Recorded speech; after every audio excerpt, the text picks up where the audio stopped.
looky there.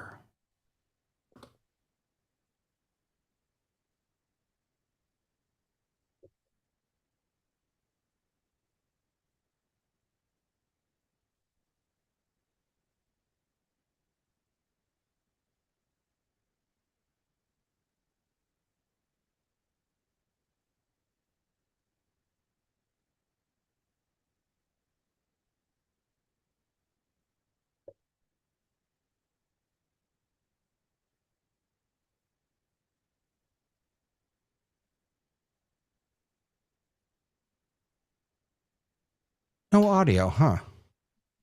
Well, that's strange. What is going on? I've got audio coming in. No, that didn't fix it. Did that work? Yes. From audio to video, no feature we won't tweak. We're the Zoom Test Kitchen crew, here to innovate. Join the fun, learn the tech, don't be late. Whether you're new to Zoom or an expert in disguise, we've got tips and tricks. We'll open up your eyes. From polls to quizzes, we test functionalities. Join us live, see what Zoom does with ease.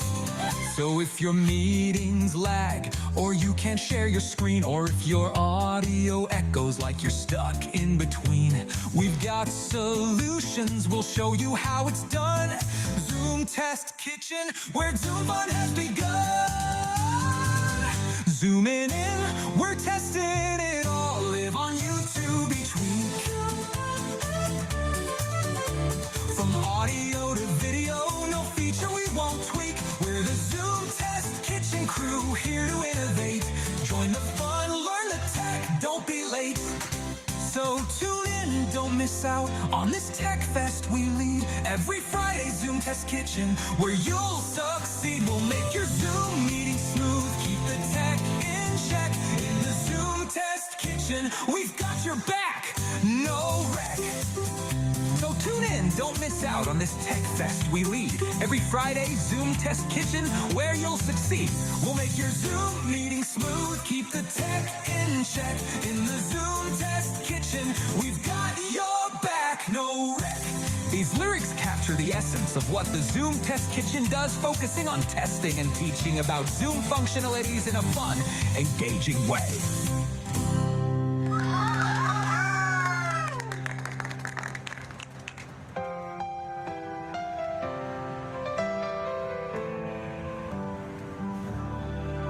Zooming in, we're testing it all. Live on YouTube each week. From audio to video, no feature we won't tweak. We're the Zoom Test Kitchen crew, here to innovate. Join the fun, learn the tech, don't be late. We've got your back, no wreck. We've got your back, no wreck. These lyrics capture the essence of what the Zoom Test Kitchen does, focusing on testing and teaching about Zoom functionalities in a fun, engaging way.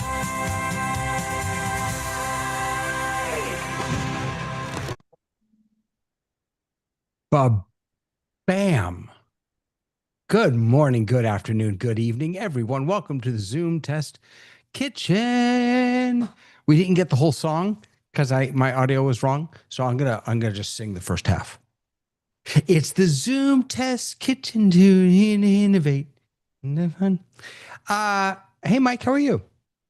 Innovate. How's it going? I'm good. Doing good. Anything Oh, exciting yes. going on? No, that's right. And I didn't unspotlight you. There we go. Hi, everybody. There I am. There you are. Doing good. Oh, your video is clickety clackety. Say something again. My video is clickety clackety. No, your audio. My audio is clickety clackety. Yes. Yeah, it's a little clickety clack clack. I don't know. All right. I will see what's going on. Robert's asking me to sing again. Let me get my guitar. No, we don't need that. We don't need that. Hey, Julie, how are you? Hello, I'm good. Hey. Good to see you. Good to see you. Hey, Peter Sargent. Hello, sir. Good afternoon, sir, folks. What's doing with you? Not much. I've just been doing some cleanup of a bunch of Google shared drives. Well, that's very nice. Yeah. Cleanup is always good. Hasma Gajar. Hello, sir. howdy. How are you? Very well, thank you. Good to see you here. Good to see John Drinkwater here. Hello, sir. Hey, John, I'm in a happy Sad. mood. I'm a little bit sad. Why are you sad? Uncle Claude did horrible things to my software. Oh, no. I asked him to fix one app and he decided to edit all of them and broke them all. No. You're kidding me. Oh. Ouch, I think is the technical term we use. Yeah. Is it recoverable? Is it I mean, everything's fixable, I guess, but Everything fixable, but no, I lost a lot. I lost a lot, Oh. a lot of work. I'm so sorry. How can I put it? He's a bit like some of the girlfriends I've had in my life. You know, they seem to care for you and trust you and help you.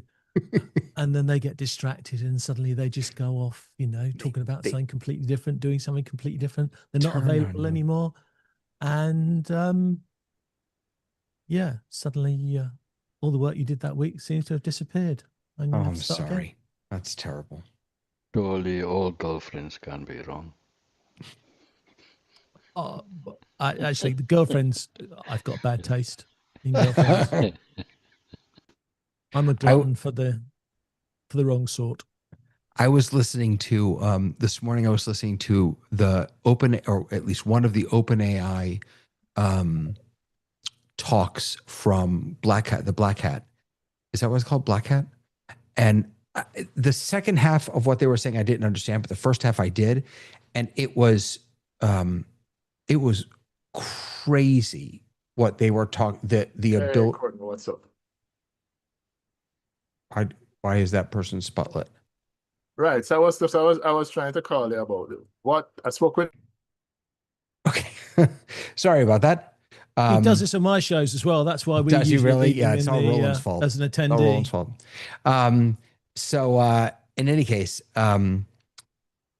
the power that these tools have to not only do what we ask them to do, but to do more or different than we asked them to do. It blew my mind listening to this. Have you heard presentation. of the car crash story? No. Okay. So there's a, I don't know what you call it, a rhyme, a fable, a challenge. Well, anyhow, there's this story that there's this, and it's rather sad. Okay, but it's not real, so don't cry. So this young lad is out and he's involved in a car crash.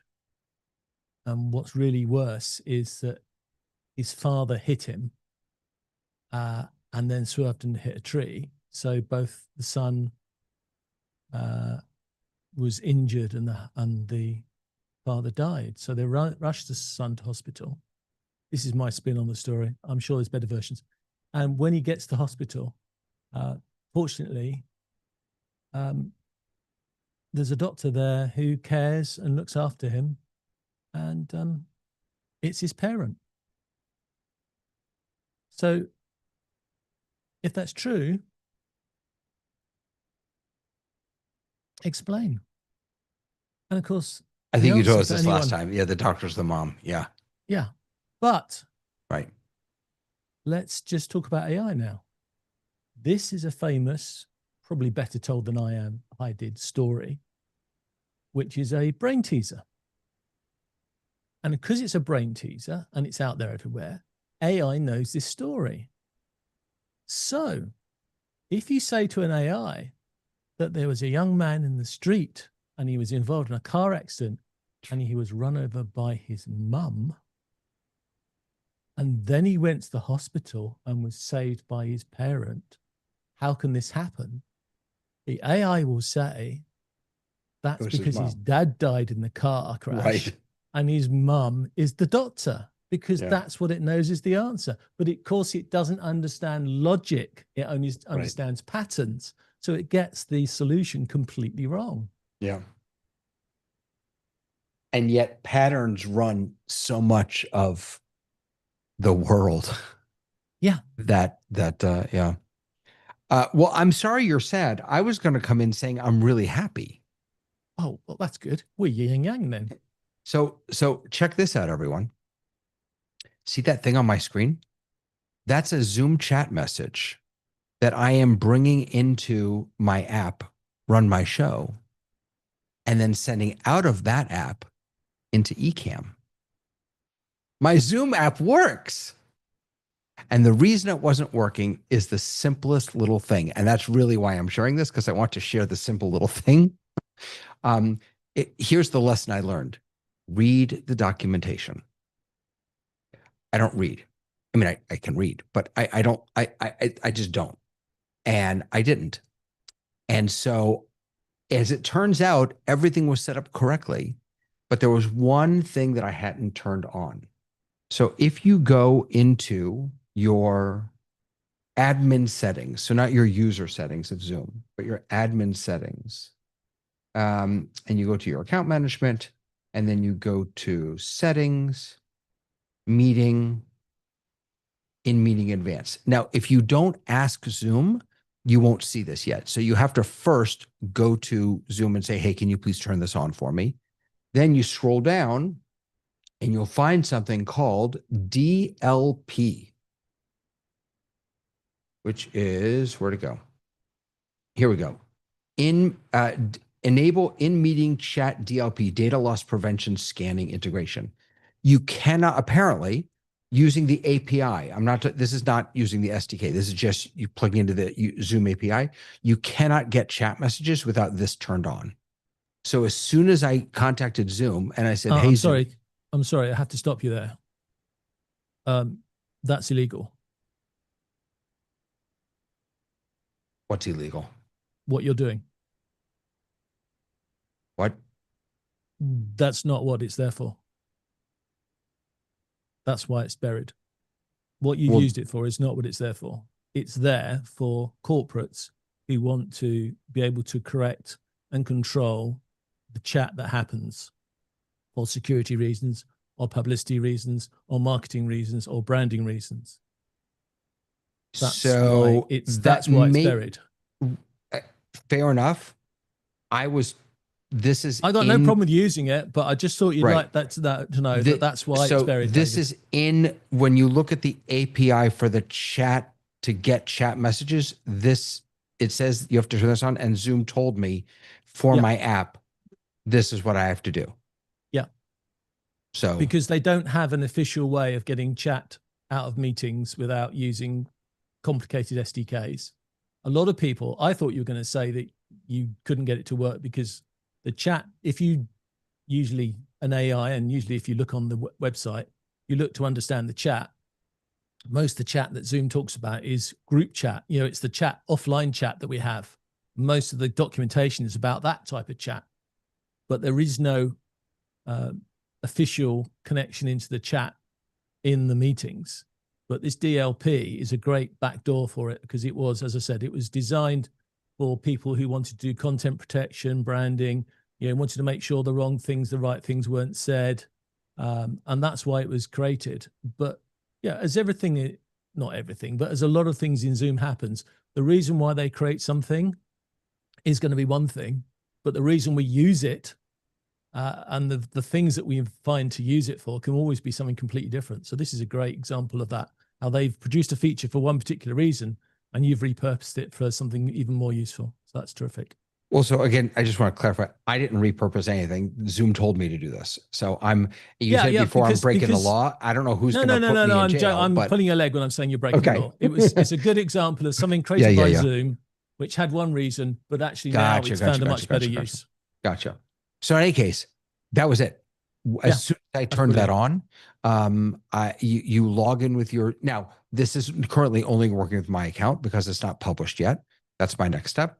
I sent them instructions on how to do everything before it was actually working, before I had DLP turned on. So now I'm going to go through that. But after that, they'll log in with their Zoom account. They'll put in the Zoom. So actually what I did is, on the back end of, we changed the name last night, by the way. It's not called Show Hub anymore because it was conflicting with another office hours thing. So now it's called Run My Show. But Run My Show, if anyone's interested. So now if you go into the Zoom chat, you log in with your Zoom account, then you just put in the Zoom meeting ID. And so I usually have my other Zoom meeting ID in here. I put in the Zoom test kitchen, but because they're all on my account, it worked. And then right down here, I've got my little Zoom chat just coming in. It's read only, and then I can throw it up on screen, which is so much fun. I haven't figured out how to change the colors yet. I know how to change the text size and font, but I haven't figured out how to change the colors yet. But I might just leave it there. And actually, I think, yeah, I can actually send from any chat in here. I can send from YouTube, Zoom, private chat, Mukana if I wanted to, because I have Mukana in here. Now I can't send Mukana. Can I? No, I can't send Mukana because it's not coming in as individual chats. In any case, that was my fun. I have a Zoom app, and at some point, no one will buy it. John Drinkwater, why it was made. Oh, here we go. Yeah, there's a history of it. If anyone wants the history of DLP, yeah, this is actually how this is how I found how to do it. Right.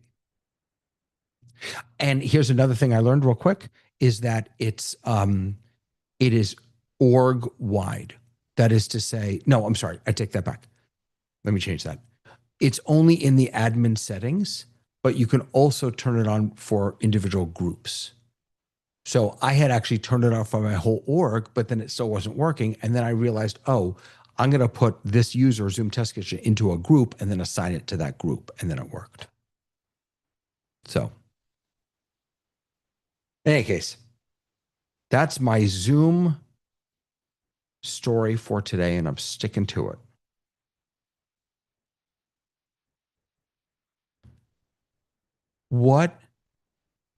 And I should give a shout out as always, to Andy for his guidance. Love him, appreciate him. By the way, did you all know that Andy is now also in charge of the entire app marketplace? And a couple other things too. He's moving up in the world. Peter, we can't hear you. You're hard muted, or you're Zoom muted rather. He's moving up. I mean, not that there was much farther for him to go. He's already at the top, but amazing. Yeah, there was a comment to that effect in the office hours Oh yeah, Discord channel. Yeah. very exciting. Very exciting for him. Tony Mobley's here. Is this the 2012? No. What computer is this now? This is the workhorse, my M1 MacBook Pro. I love it. Very nice. You have a beautiful home, Tony. Thank you. What I love about Zoom is that we get to see everyone's homes and their offices. My wife is so thankful that my setup is not in the front of the bookcase any longer. Where is it now in your home?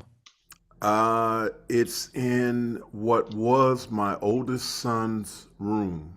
Oh, it's in a bedroom. Okay. Yeah, and so initially, the last time I was in the hospital, it was my recovery room. And so Mr. Clark Lopez Waterman came and he moved all of my equipment from the bookcase into that room and set it up, installed a bookcase, and and he set up my lights so that I look really professional when I'm in my setup. So you look beautiful. Yeah. Yeah.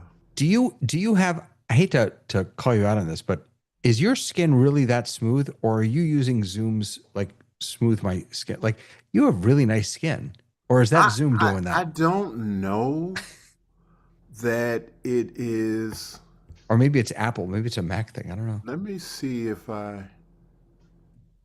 Because I you're think looking it's kind of sexy today. I mean, I I'm not think gonna it's the lie. lighting Maybe. because I'm right at the kitchen table and I'm almost under the light. And actually, I'm really bent over because I really should put a Yeah, book something under underneath it, right? my John my wants some. laptop. John wants some of whatever you're having. Well, uh, thank you so much for the compliment. and Robert is proud that I'm reading the documentation. I didn't say I was reading the documentation, Robert. I want to be clarify. I said that people should read the documentation. I am still not reading the documentation. That's why I have an Andy and a John and a Mike. Hey, John. Just John want to jump Adelson. in and saying is I think if people described our setups, they would say all of us are in a recovery room. We're recovering from various afflictions with Zoom. But anyway, How's it going over there? What are you working on? Looks like you were throwing us around in QCam. I actually have house guests on the deck, and my wife is going to kill me if I don't come right back. But I'm just joining the conversation. Go be with your guests, John, for goodness sakes. Well, my guests are my friends. What can I say? But I There you guess go go. see my guest. Yeah. Very nice. Look at that. We're getting the whole crew here. All right. So what have we got? What is there anything that people are working on? I don't have anything particular other than I've been head down in this godforsaken app. I wonder if we have anything else that's Well, I've got 8 apps, but I'm not going to tell you about them because I'm afraid you're doing better and quicker than I will. no, but don't tell me about them because there's an AI bot listening somewhere that's going to change all of your apps, for goodness sakes. What kind of apps were they? If you don't mind me asking. I do. Okay, Until sorry. I release them. No, I don't mind. No, they are simple apps. I am starting as I think I invited you, Rashly, because you'll just take over the show. But I'm starting a show for Zoom developers in September. And I'm at the moment working on example apps to show people what things do. And then I will probably, well, it's a bit silly to do so, but I will probably publish them so that people can, when I talk about the examples, people can then try them rather than having to, because you know what it's like. It's like showing somebody this lovely Airfix model, and then if they want to use it, you give them the parts. So Right. I'd rather give them a copy that works. I put it on the marketplace so they can see how it works, and then they can design their own variation. I'll give you an example, David. I'll give you a good example. I think probably the best example I have is breakout rooms. I love breakout rooms, but they're such a pain to manage. And so I have an app which helps you manage how you shuffle all your people in the breakout rooms. And you can use the app when it comes out, but you might decide that you've got another way that you want to make use of people and shuffle them in breakout rooms, in which case you can write your own version. At some point, I wonder what it'll look like for Zoom. Apple has been talking about, or maybe it wasn't Apple, maybe it was someone else, talking about at some point, we're not going to have apps on our phone. We're just going to talk to our phone and we're going to say, hey, I'd like to be able to do X. And it will then do whatever it needs to do. And you can sort of do this in part now, right? With what are they called? App scripts, not app scripts. What are those called? You know what I'm talking about. The app short, app script, applet things. Like the little things on your iPhone and stuff, whatever. So in 27, apparently you can say, hey, make one that does Shortcuts. app shortcuts. Thank you, Apple shortcuts. Apparently, you're going to be able to say to Apple's AI, "Hey, make me this shortcut," or "I want a shortcut that does this," and it'll just build it. I wonder if there will come a time in a technology like Zoom when we'll be able to just say to Zoom AI or Zoom Mate, "I want to be able to manage my breakout room participants in this way," and then it will just structure the windows or the controls in that way. We're definitely going that direction. We're not. That's quite a long way off, but we're definitely going that direction.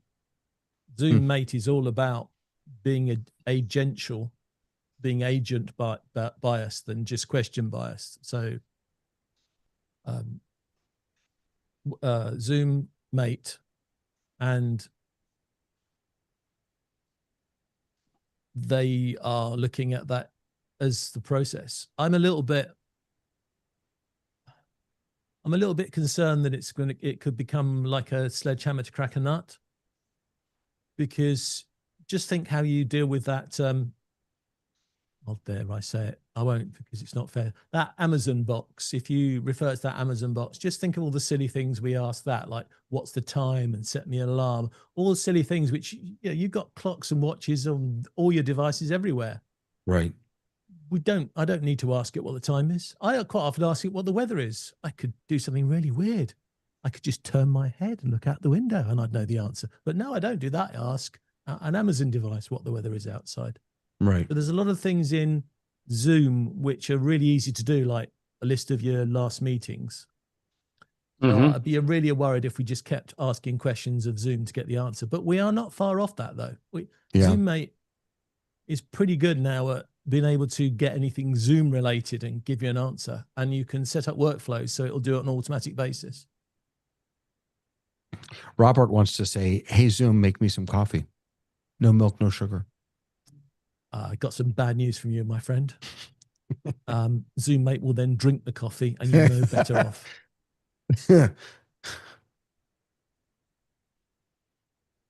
Oh my. Hold on. I'm just trying to think. Am I allowed to say this? No, I'm not. I better shut up. Sorry, I Okay. nearly said something I wasn't allowed to talk about yet.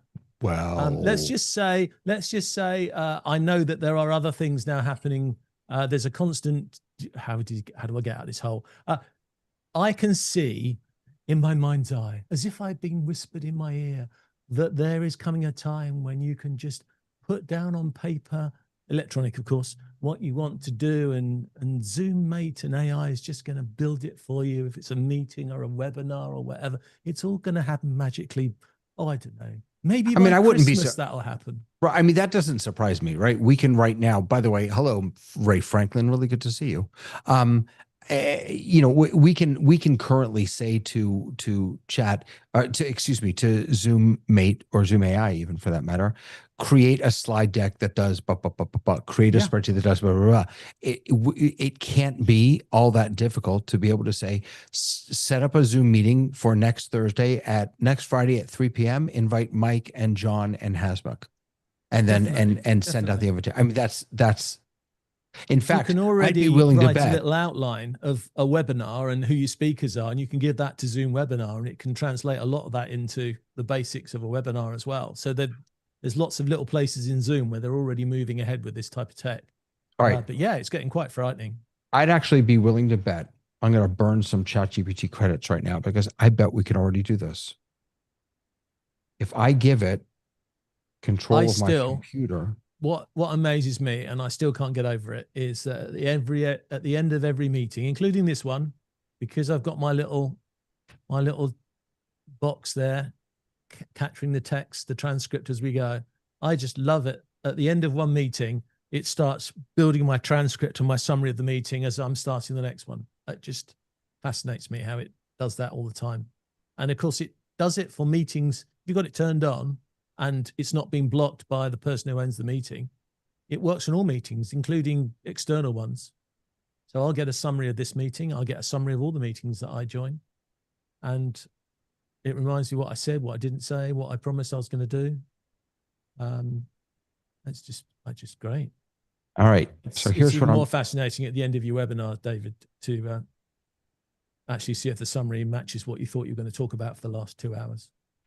I'm going to see if we can't get chat to just do this.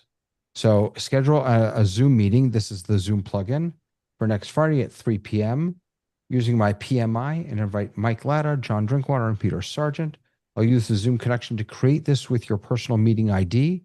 I'll first resolve next Friday to the exact date. The installed Zoom connection can search meetings and recordings, but doesn't expose meeting creation. I'm switching to the signed-in browser workflow so I can still schedule it directly in Zoom.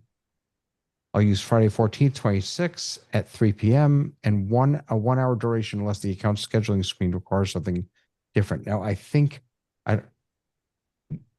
the signed-in browser is blocked by an account security policy. So now it's going to try and use Google Calendar and Gmail.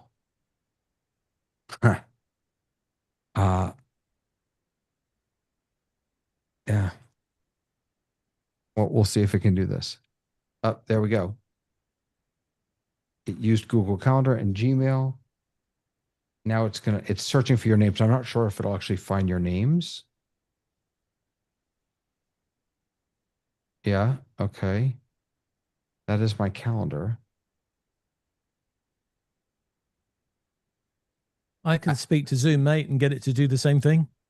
Oh, ZoomMate will also do this? Yeah.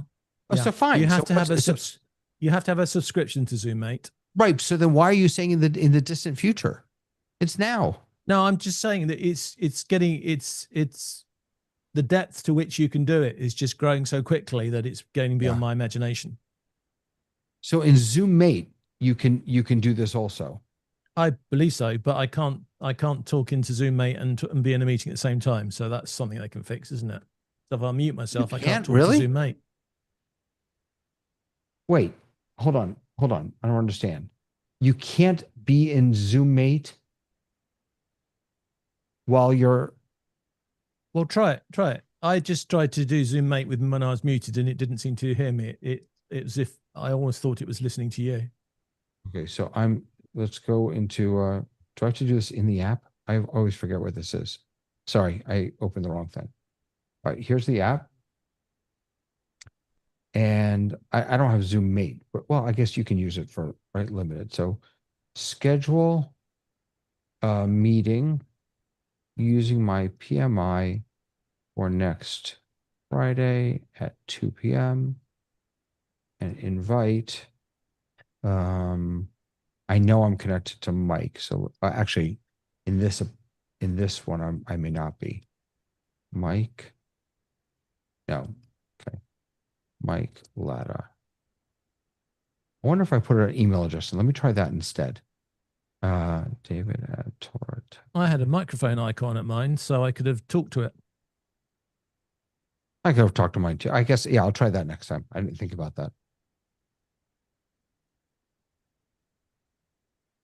Let's see what chat is doing over here while this is working. Whoops. Yeah, it's still working. Checking across through. Oh, I have to reconnect my calendar. Okay. Well, we don't need to do this. I'm going to stop. I did some slides earlier, David, and it was beautiful because it even asked me to go and choose a style of template of slides to use. Yeah. I actually needed to do something pretty specific with slides this week, and I went into Gemini Notebook, which used to be Notebook LM, because I didn't want it to just generate. I wanted to give it the sources. It did. I just reviewed it before this meeting. It did a stunning job. Even with the presenter notes, it just did a beautiful job. All right. So Zoom now has confirmed meeting details, meeting with David, and confirmed. Grunt. I didn't say grunt. What was that about? Confirmed. There we go. Just click the confirm button. Oh no, it's done. I know. I could have. I wanted to try the. You wanted to push the envelope. I know it said that. All right, so there you go. All right, so that was great. Oh no, this is actually interesting. 2 o'clock. Let me actually check something. I don't know. I have something scheduled for next Friday at 2. I do. All right, so this is interesting. Chat noticed that I have something scheduled at that time. Should I schedule it anyway? Zoom didn't, and I do have my calendars connected in Zoom. It just scheduled it. That's interesting to me. Right? That Zoom didn't bother to check my calendar to see if I was free, but chat did. Try Gemini. What do you say? Try Gemini Or Gemini? because it's linked to your calendar, right?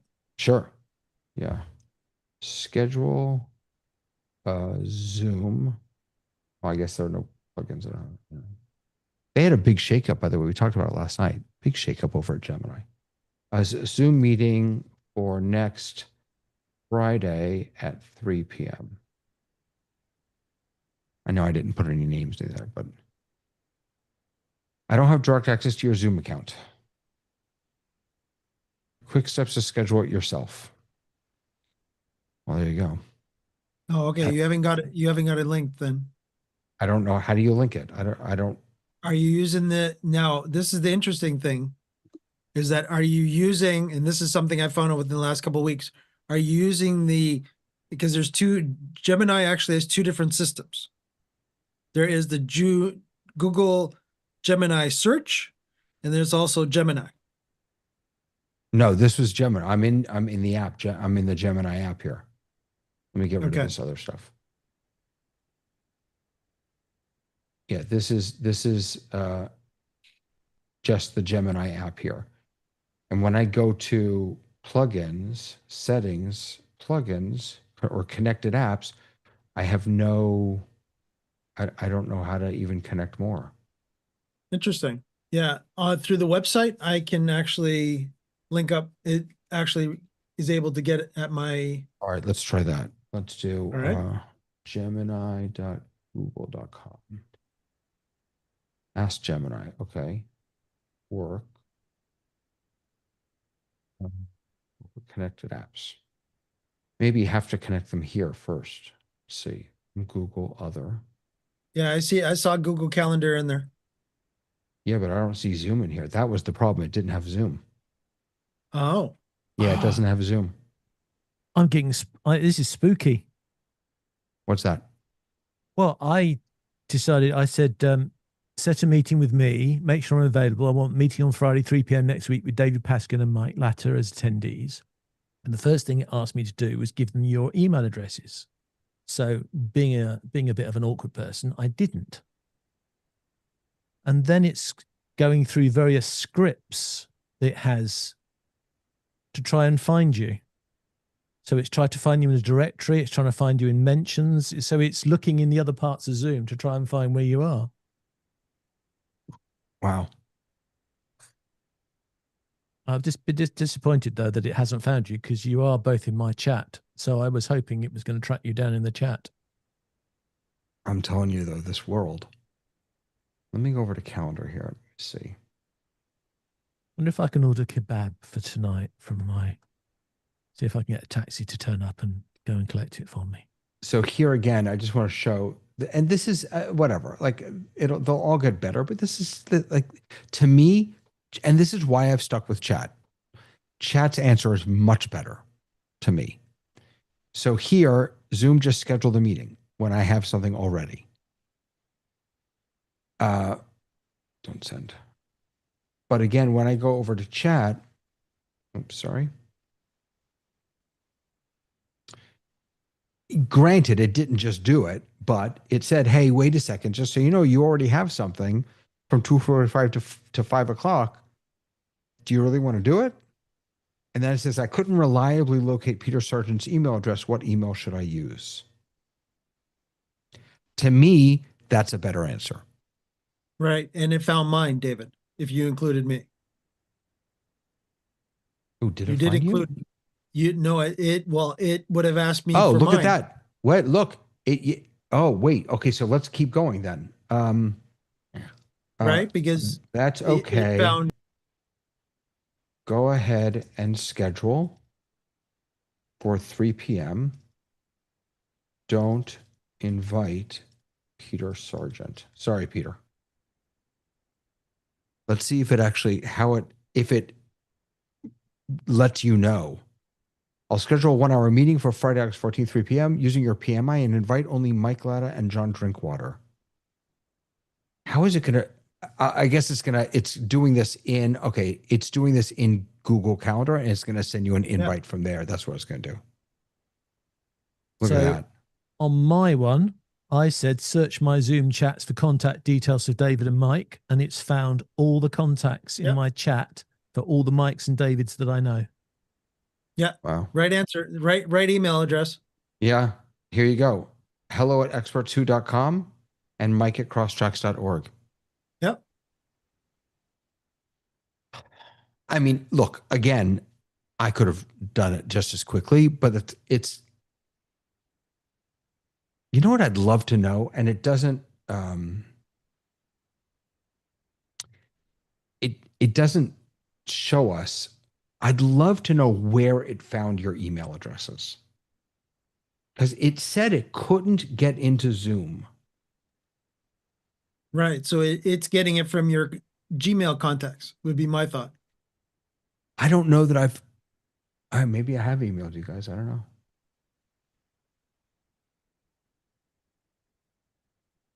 Well, it definitely in your, when you looked at us, it had the email addresses in there. So it definitely, wasn't. Sorry, this piece here. Can I zoom in on that? Come on. It's not going to let me zoom in. Sorry. This piece here where it says the signed-in browser is currently blocked by an account security policy, so I can't safely use Zoom's website. I'm checking whether I can complete the same request by retrieving your PMI from Zoom and creating the invitation through your connected calendar with the PMI link included. I'm using the Google Calendar and Gmail workflows, yada, yada, yada. Calendar can send the actual invitation while Gmail can resolve the invitee's email addresses. That's where it is. It was Gmail. What I love about that, it's fascinating to me to watch a machine figure. And this, by the way, this goes back to that talk from Black Hat, because that's what they were talking about. They were talking about how these how these LLMs or agents, I should say, how these agents, I know they're not reasoning, but figured out how to do things differently when they knew what they had to accomplish and that door was closed. I have to get to over there, but that door is closed. Wait, I could go through the window. Like, they figure that out and then they do it. It's crazy. Yeah, they're pattern matching. They're just looking for a pattern in the data. But the scary thing is they don't have any, I know this is the wrong word, but they don't have any morals. So if they can get to that data, they'll get to that data. They don't think of, oh, it's in your personal address book, I shouldn't look in your personal address book or something like that. If the data's there, they'll go and get it. Right. Which is just a plug for Zoom, because we're a bit Zoom related, which is why Zoom is going to this idea of now having your own data set in your own country of origin, locked down. You can even, you're a big corporate, you can even order, I don't know if order is the right word, but you can order a LLM and a knowledge base to be inside your company about your company. And although Zoom will use it, it stays within your org. I think I've got room for one in the corner, but I'm not sure if I got the budget. But yeah, it is scary. It's scary how quickly it's picking stuff up now. Yeah. Wild. Steven. David. How you doing? I'm doing great. I was just listening with fascination to this conversation. It's good to see you here. Yes, it's nice to be back. It's been a few weeks. Things have been a bit cuckoo for Cocoa Puffs, but it's good. It's good to be back. To be, it's funny. The topic that you had also was, I was looking for two things happened. One was funny. One was not. One was the, I finally figured out why my Zoom audio was cutting in and out. So here's a thought: don't hang your Mac Mini under your desk next to your left knee, where your knee moving around knocks on your mic cable that is attached, and you only notice this whenever you're on Zoom. because it's not a Zoom thing. It's a knee thing. So goes back to the days. Remember, my TV's broken. Is it plugged in? Yeah, one of those.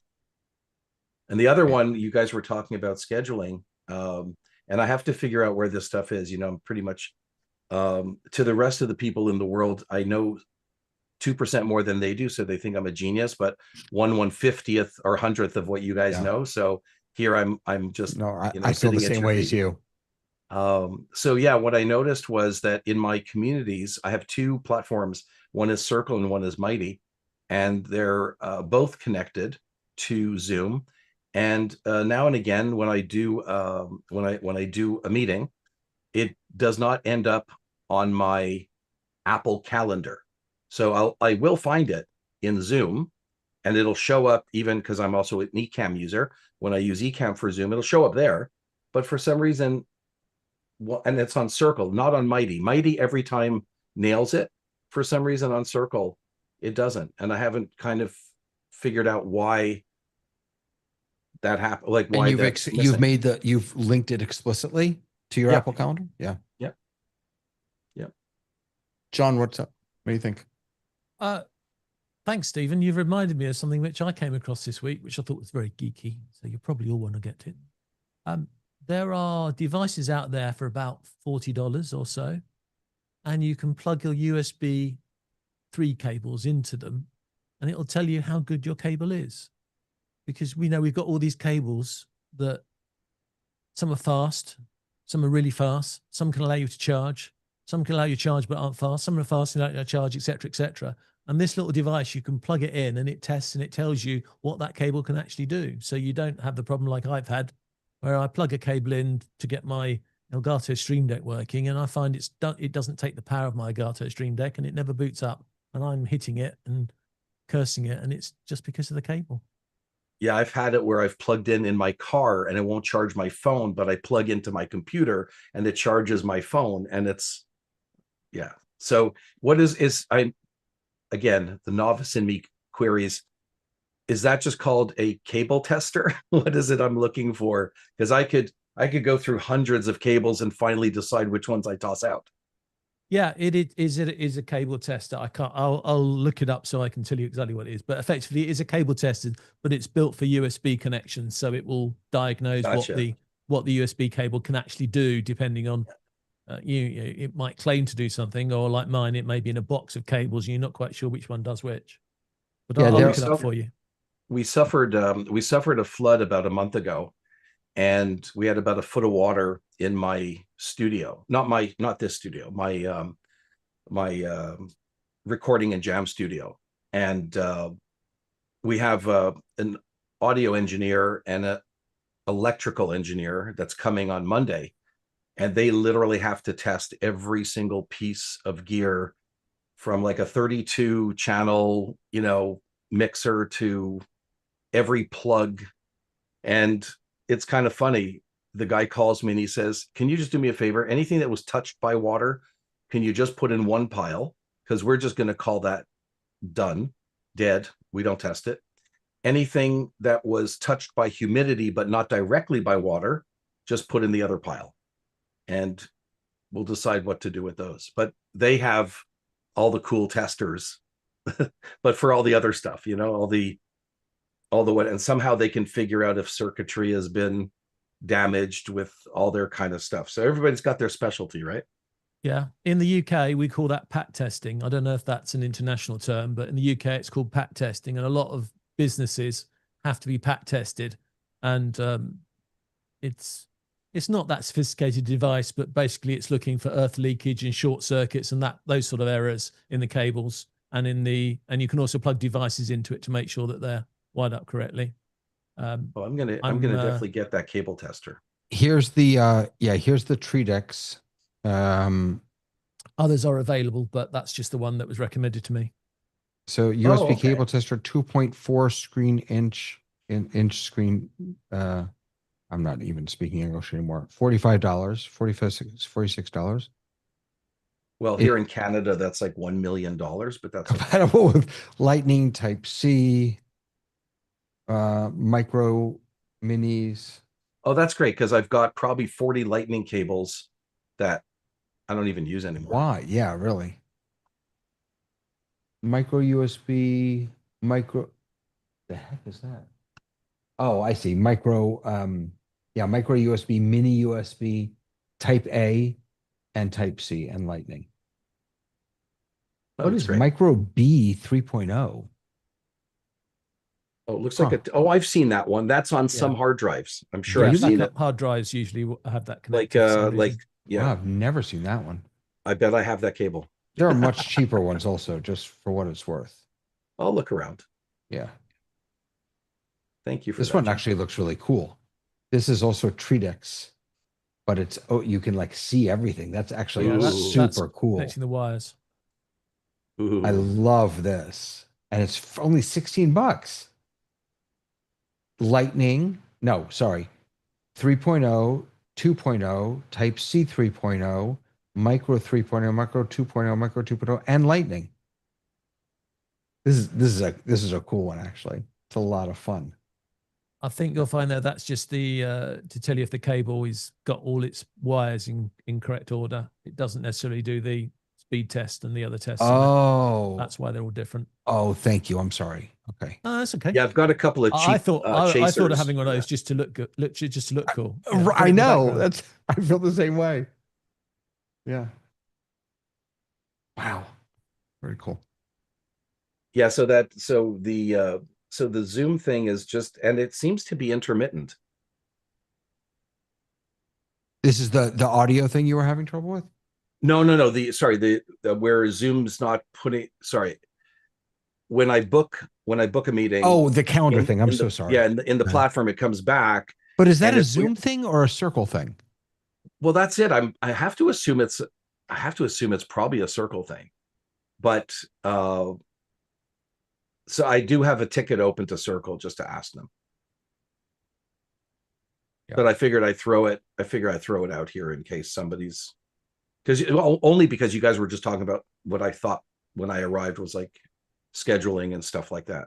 Yeah. But you're talking about AI scheduling, which is cool. Well, no, yeah, we were just curious if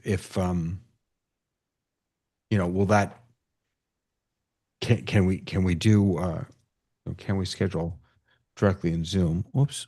Copy the wrong Stephen, thing. from my developers world, I can tell you that you would not believe the thousands, tens of thousands of calls that are done to those functions in Zoom. So they are very, very keen on making sure they're very robust. So with all due respect to Circle, it's more likely to be the fact that they're not. Oh yeah, no, believe me, but it is tricky in those situations when one provider's shouting to another provider to do things for you, and you've got no way of checking that it happens. Well, it's almost as silly as like, where does your microphone audio begin and end? Does it begin at the microphone? Yes. Well, then you have the cable, then gets plugged in. What if you plug it into an interface and you have the interface goes into ... Then what if you're using Logic? What if it take from Logic and move it there? So it's like, okay. I have a video camera, and if you waggle the cable, not only does the camera stop, but it goes into setup mode. I don't. Hey, I had a video cable when I was 14 years old that if you put a piece of tinfoil around it and moved it up and down the cable, you could bring channels in. I think that still works. There's an I bet it HDMI does. tester as well. It still works, Mike, you said? It probably does. And I remember Yes. I remember getting stuck at a phone booth. I don't know. It looks like most of you can remember phone booths. So I remember that you could tap on the thing that you hang up on. You could tap the number like 1 2 3 4 1 2 3 1 2, and you could actually dial out the number without ever paying for a public phone booth. I used to have a trick. I could answer fax machines.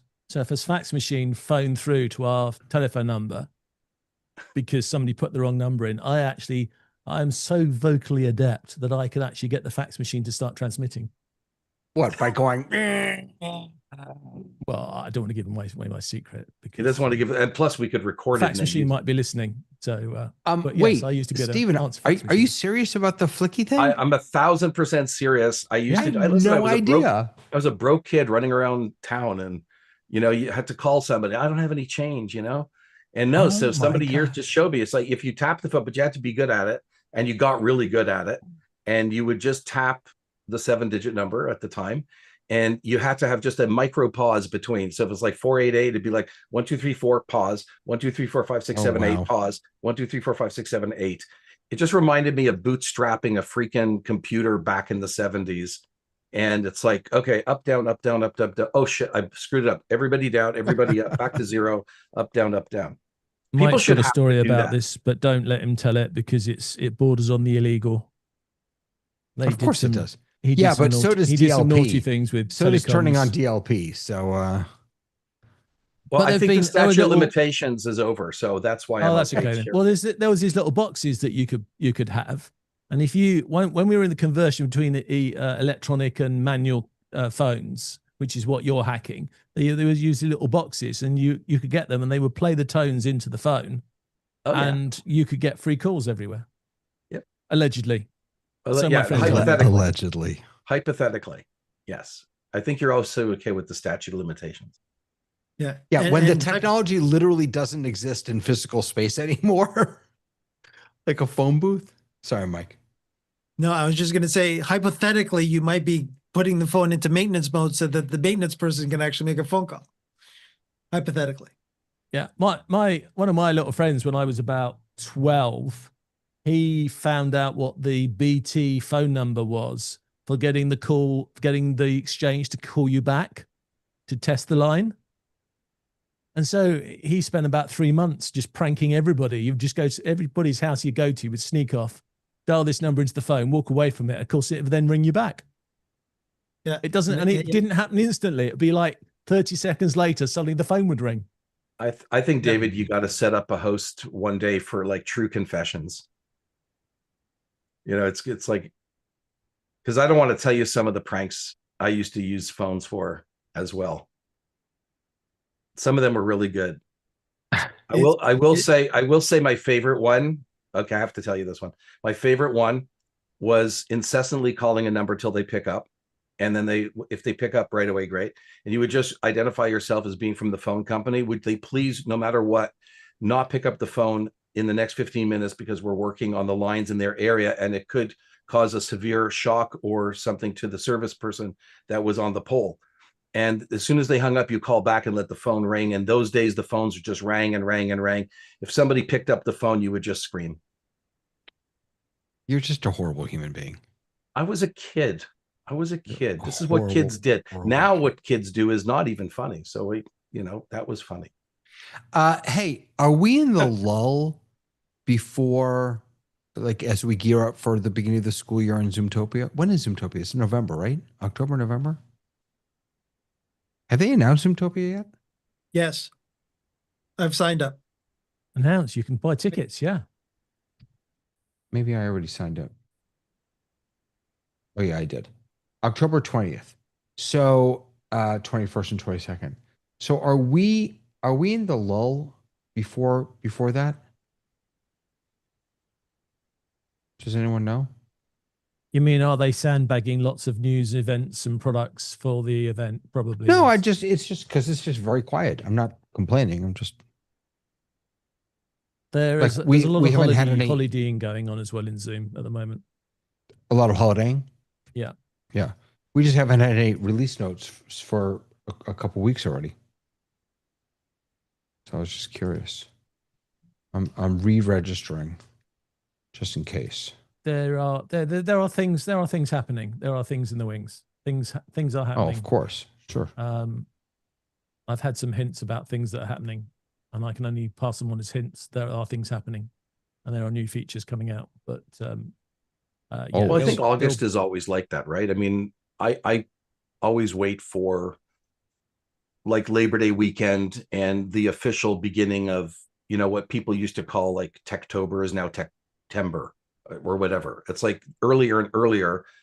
There was a time where we would wait for what is it called? The November one. Whatever. November. Whatever. The big tech launches, and then they just got earlier and earlier. And now it seems like right after Labor Day, everybody just starts. And then maybe they kind of figure out who's got like Zoomtopia and then who's got the next one, who's got the next one. They just kind of roll out. there was a lot of bugs fixes last year about this time Yeah. where they were all catching up on outstanding little things. So Well, here that's I probably good am. because they do Sorry. want people buying stuff, right? I did notice that Apple's doing their hard push already on their school educational savings. Like that's their thing right now. Zoomtopia. Oh, crud. I'm going to be out of town. I'm not going to be in a place with good internet. So I'm going to have to figure that out. Well, I'm still reading the section 127 of the Communications Act 2003, which apparently has no statute of limitations. So anything I do with a prank call on a phone, I'm not going to talk about. Well, that's because you're in the UK. I hope that we're not so Commonwealth buddies that it's the same in Canada, but probably it is. Close is my official answer. Close, everybody. But close, but no cigar. They're doing the tracks again. When is the lobby opens at 12 p.m. Eastern? Oh no, that's October 6th. That's not. When is David, don't forget they are doing 3 different flavors of it, right? Yeah, they're doing 3 time zones this time. Right. So depending you on have where to you are play. traveling to, you Yeah, No, may. it's I'm guess still which going to one's be. the recording. Oh, here's what I'm looking at. No, I'm still traveling. I'm What's still East their Coast. what's their live time zone? Live time zone is going to be North America. Last Eastern? time zone is probably going to be the day before. I am Yeah, the very day- skeptical that a lot of it will be live because of the way Really? they stacked it. Really? I don't think they've got facilities to run all these presentations simultaneously. Huh. 9:38. Oh, that's so that's 1:30 p.m. is the keynote. 1:30 p.m. I gotta change this. I cannot block out my entire day for you, Zoom. I love you, but 1:30 to 3. That's gonna have to do it. That's better. Okay. Very nice. I like this idea. Did they do this? I think they did this last year. The different tracks. I like this. So it's a nice way of organizing everything.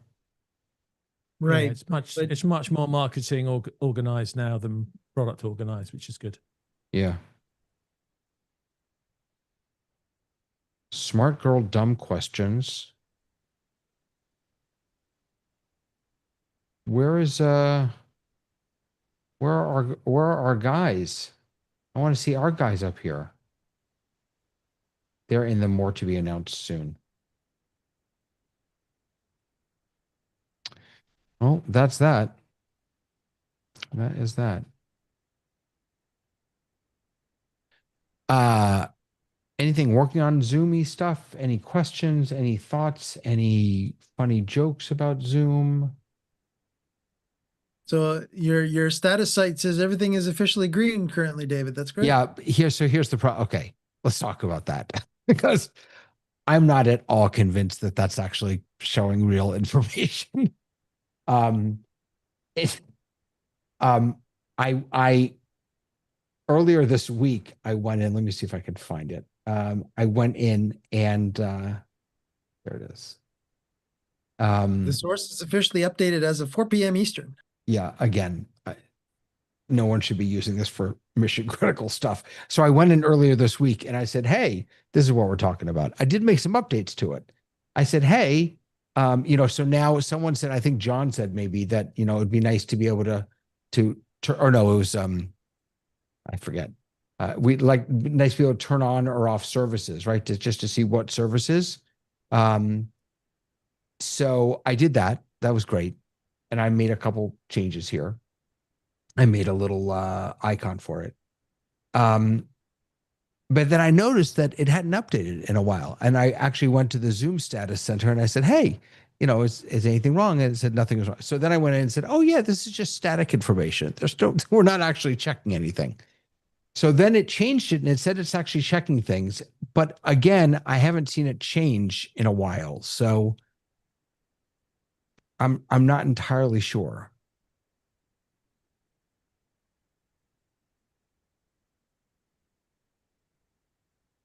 I don't know if it's actually, I mean, it is showing good information. Quarterly life cycle update.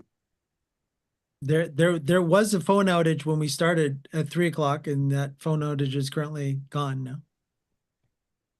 Well, then it's correct and it's working. Maybe.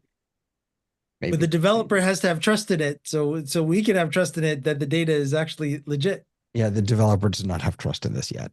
Because the developer has not spent any time seeing if it's actually doing things right. But it was fun. Remember, just bear in mind, everyone, this is like a 2-prompt thing, maybe 3 or 4, but like, very unbelievably basic. But it's pretty cool. I mean, if it works, it's kind of neat. I wish when I clicked on this that it would zoom in and something would happen. That's what I really want to happen. Instead of just that. I hear upgrades to the program already. Yeah, I know. See, yeah, David, you're starting to, you're got the developer hat more and more now. Robert, we need more No, comments. you know what I have, Mike? I'll tell you, I've actually been thinking a lot about this because for whatever reason, I'm very conscious about not taking credit for things that I didn't do. And so I now have 3 active apps that I'm involved with. And I did not write a letter of code, not a letter of code. But what I did do is I did architect them. I did decide what functionality and how that functionality should work, and what, and how it should be designed in the UI. And then I tested it, and then I decided what to deploy. So while I didn't write the code, I did all the other stuff around it. And so that's how I'm kind of thinking about it in my head, that I'm most definitely not a developer, but am I kind of a product designer? Yeah, kind of. Or I don't know if software designer is the right word, but product designer I'm comfortable with. Yeah. I don't know. Does that make sense, Mike?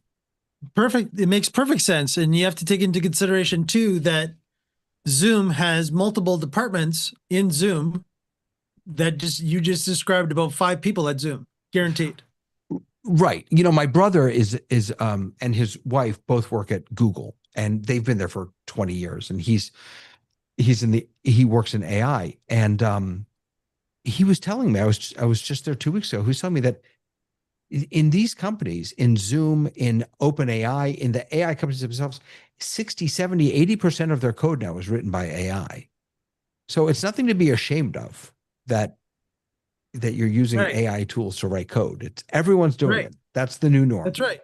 That's right. It is the new norm. But again, you still have to have the people that, again, and guaranteed your relative will tell you this too, is that you still have to be that person that, like John ran into this week, where you still have to be that police, right? It was like, whoa, hold on here. Yeah. Wait a minute, right? You still have to be that overpowering body that goes, slow down here. No. I don't want you to do this right now. I want you to stop right here. And then basically putting the brakes on AI systems as well is also a big human task that we have to do, because again, as humans, we can tell people that, no, you go from here to here and stop. Right. But sometimes AI will go, okay, yeah, you go to here, and I'm not going to listen to you anymore, and I'm going to keep going. It's like, we saw that with when John was looking our trying to find our contact information. It was kind of just grabbing stuff, and it's amazing to me. It's just amazing. So this is where you have to now, the ingenuity. You have to now have it. Basically, you have to think of sort of, and I don't want to put it this way, but basically, the people that will be, all of a sudden you say one thing to them and all of a sudden they start going, well, that's basically AI, right? Where they're starting to pop, whatever that would be. Go ahead. You're definitely having a thing, by the way, with your audio and your computer. I don't know if it just needs a restart or something. I mean, we can hear you okay, but every once in a while we're getting like this weird kind of crackly thing going on. So I'm not sure. Yeah, just to let you know, but it's fine. We can hear you fine. John, go for it. It sounds like knees hitting the microphone button. Maybe you should. I was going to say, it sounds like you need a cable tester. That's what you need. Okay, so I would like to announce that I have BYOA working on the machine over there. I've played with it and it's weird. Is this bring your own app? Bring your own audio. Oh, okay. Wait, explain to everyone what that is. Sure. Now, I'm not going to give you an official explanation of what it is. Maybe Andy can tell me what the official explanation is, because this is the hunt for data which we had. I don't know if there's an official document on it. I keep searching and I don't find anything really useful. But Bring Your Own Audio is a piece of software which does the following. Firstly, you've got to build yourself a Zoom meeting app, which is the C encoded compiled version of the Zoom Workplace app. Maybe you can run it other places, but that's where I had to do it. And then there are some commands which are, they're effectively connecting into, oh, I've forgotten the name of it now. Mike, what do we use every day? Production Studio. Production Studio. Sorry, my brain went blank there. I was trying to think of what the special funny name they gave for it. But anyhow, yeah, let's use it in English. So you have to be running an event or a webinar with Production Studio. And what this software does is it hijacks Production Studio. Literally hijacks. You have, I think it's 3. I was going to run it for you, but it doesn't make any sense because we're in a meeting and it'll be a different meeting, etc. But there are 3 little tests you have to do. The first thing is you have to be a host or co-host, because you have to be a host or co-host to run Production Studio. So you have to get your version that you're running, your piece of software, to that state. Then you have to have to check that Production Studio is available, because if it isn't available, you can't hijack it, which is why you have to run it in Events or Webinar Plus, because without Production Studio, it doesn't work.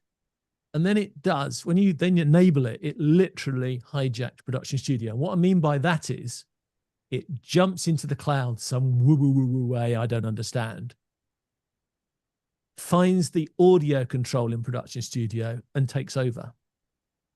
So from that second that the app does that, anybody else in the webinar can shout as much as they like. Nobody in the audience will ever hear them because it hijacks the audio.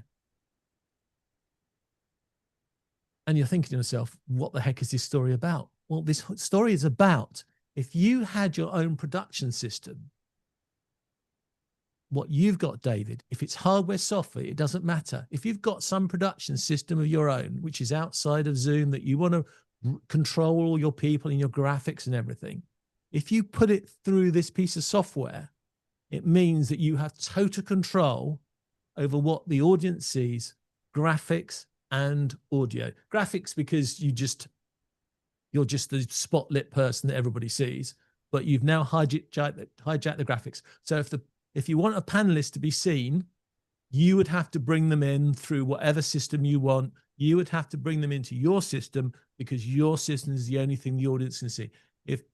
If I don't highlight David, I don't bring him into my system, and I don't bring his audio in, and I don't bring his video screen in, nobody in the audience can see him. But if I bring him in and I lay him out on the screen and put Mike next to him and I put Stephen in the middle and I bring their audios into my system, I mix their audios and send it out, then everybody hears them. But my system literally takes over.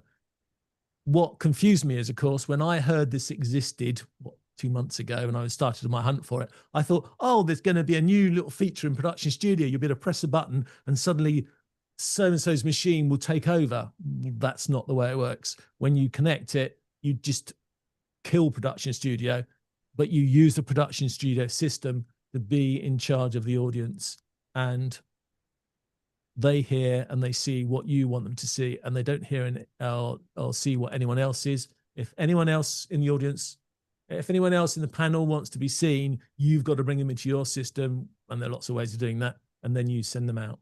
I hope that made sense to somebody. Why? That's the best I can explain it by. Why would you want that rather than Production Studio? Well, if you've got if you've got ATEMs and cameras and you've got a studio and you've got some tech and you want to bring all of that into a Zoom event, Okay. you can bring it to a Zoom event, but you're Right. just another speaker on that stage.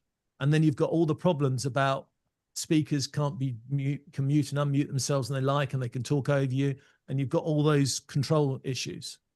So if you'd like to make your software the leader, the controller, the one in charge of your event, then this is the way you do it.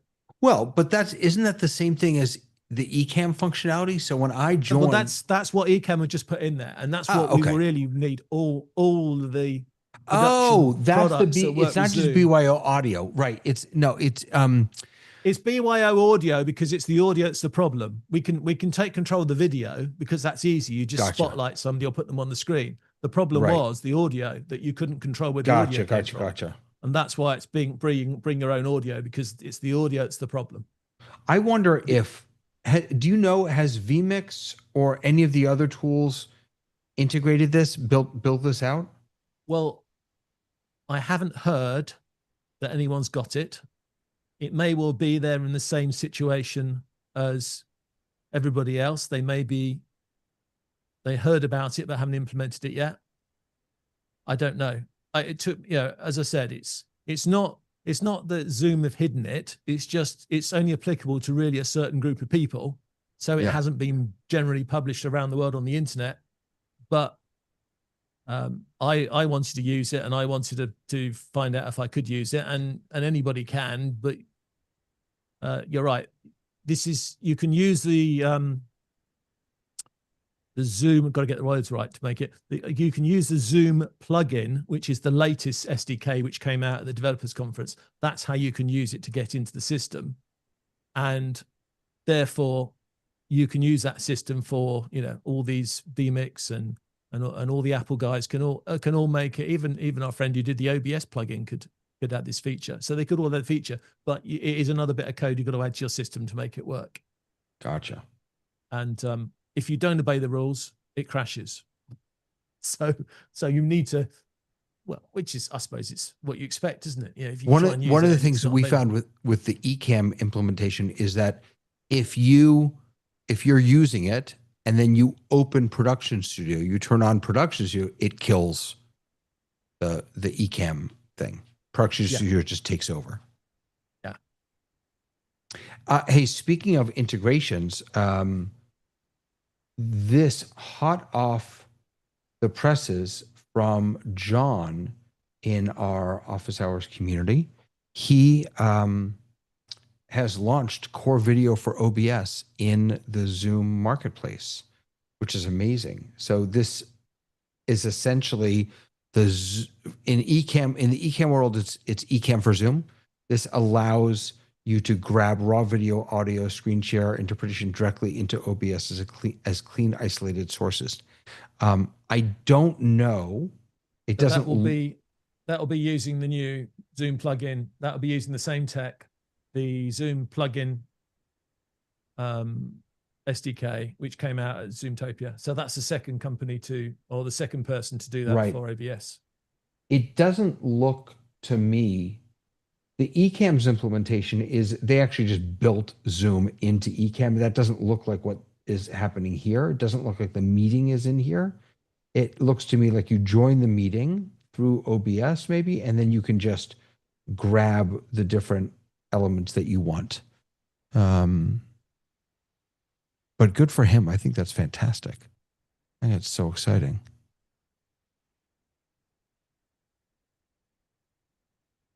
Very exciting for him. So that's, if you look for core audio for OBS, that's where you'll find that. I've never used OBS. I mean, I used it once, I think. I tried to play with it. Sorry, the first time you said core video, did you mean? Oh, I'm sorry. Core video. I apologize. It's core video. I should have made myself. Oh, look at that. Oh, that's not working because I forgot to change my name. Sorry, I was pressing a button thinking that I was spotlighting myself, and I wasn't, but now I am. Yeah, core video for OBS. Do you use OBS, Stephen? No, I use Ecamm, but No, I know you do, started. but- No, but I started on OBS. Oh, you did? Okay. Yeah. So I've kind of got that love, hate thing, whatever, I really appreciated OBS for what it could do. And when I went to Ecamm, it was just the UX was so much better that I just decided to stay there. And then they were constantly updating and stuff like that. But when I was in the early days, when I was looking for like perspective, the plugins were great, in OBS to be able to go there, pull a perspective plugin. And then it took like 2 years for Ecamm to come up with a perspective. And I just say to people, if you really like to be in the production side, or sorry, not that, if you like the tech side, OBS is great. If you have a choice and you want things to be just kind of more plug and play, go Ecamm. So I just think for the average consumer, it works pretty well that way. Also, on your other comment, I wanted to say that it's a good thing we can't all get access to Mythos 5, because then we could hack anything. Indeed. Too soon? Is that too soon? Nah, it's not too soon. They didn't hack anything. Everything, I mean. Well, no, but I mean, give them a minute. Give them an AI minute. It's you know the worst thing about this whole concept, Stephen. AI you mean beyond really you mean beyond Terminator? No, what else? Well, AI is not good at writing quality code that can't be hacked. Well, there you go.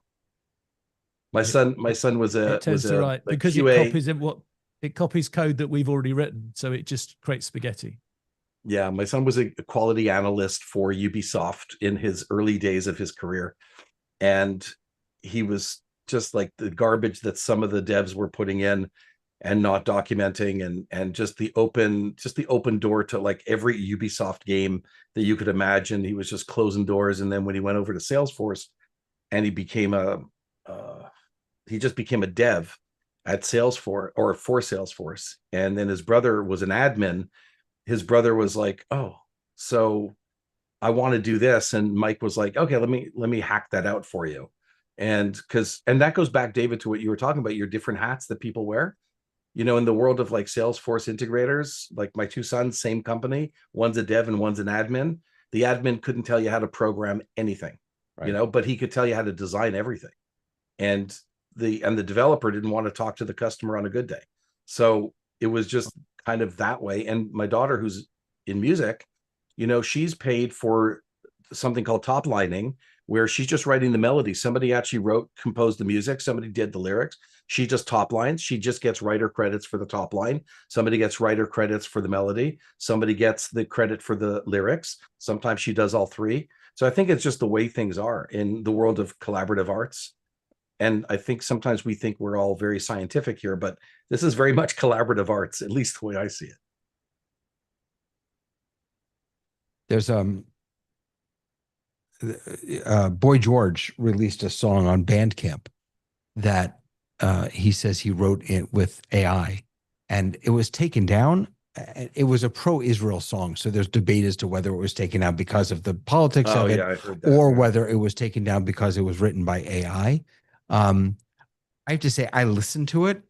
AI did not write those lyrics. They weren't nearly as good as AI. Like, they didn't write like AI. I'm not saying AI would have done a better job, but this was not the orchestration was AI, but the lyrics were not AI. I've written a bunch of songs with AI. I know for sure that the lyrics were his own.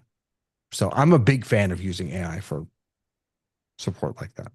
Hey, fun fact, David, my daughter opened for Boy George. No. Yep. When? Like in Culture Club days? No. My daughter's only turning 30. So no. 20, what was this? 23? I'm looking at this. Yeah, 23. She opens for a lot of what I'm going to call them throwback acts. So she's open for like Pointer Sisters, Kool and the Gang. Who else? I must have a list here somewhere. Stuff like that. And she, opened for Boy George once, was just a heck of a lot of fun. Wow. Yeah. So it's just mixing generations. That's what they try to. These are charitable events, by the way. And so, you get a stage, big charitable event, few thousand people, and you've always got that big throwback name. And Boy George is just one of them. So yeah, 23. So it's only 3 years ago. Amazing. It's just fun.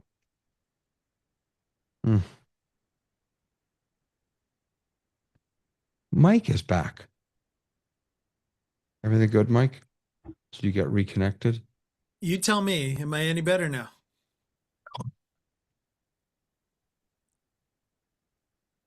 Was that a no?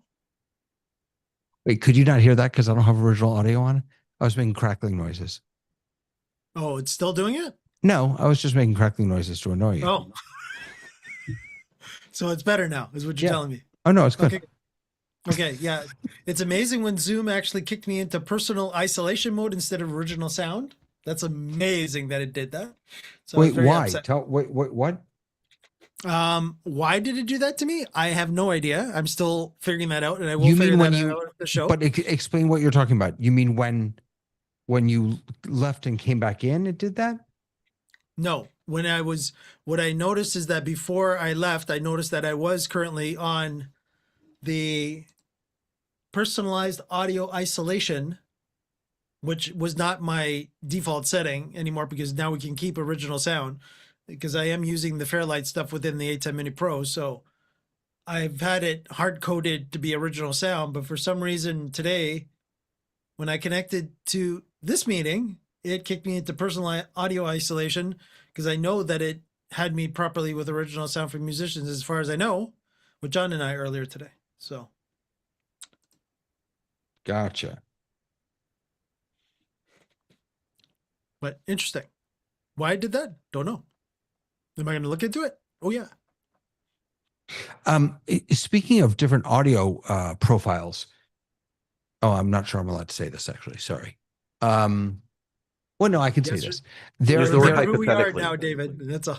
No, I can say this. There is the new Zoom SDK that just came out. John, help me out with this. I think it just came out. The Plugin SDK.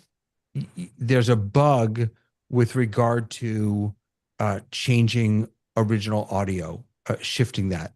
And I know that because Ecamm has been working on allowing you to have a Stream Deck button to turn original audio on or off, and they're not able. It's not working. There's some sort of bug on the Zoom side. And they confuse things because they've changed the way that works. So there used to be one way of doing it, a function that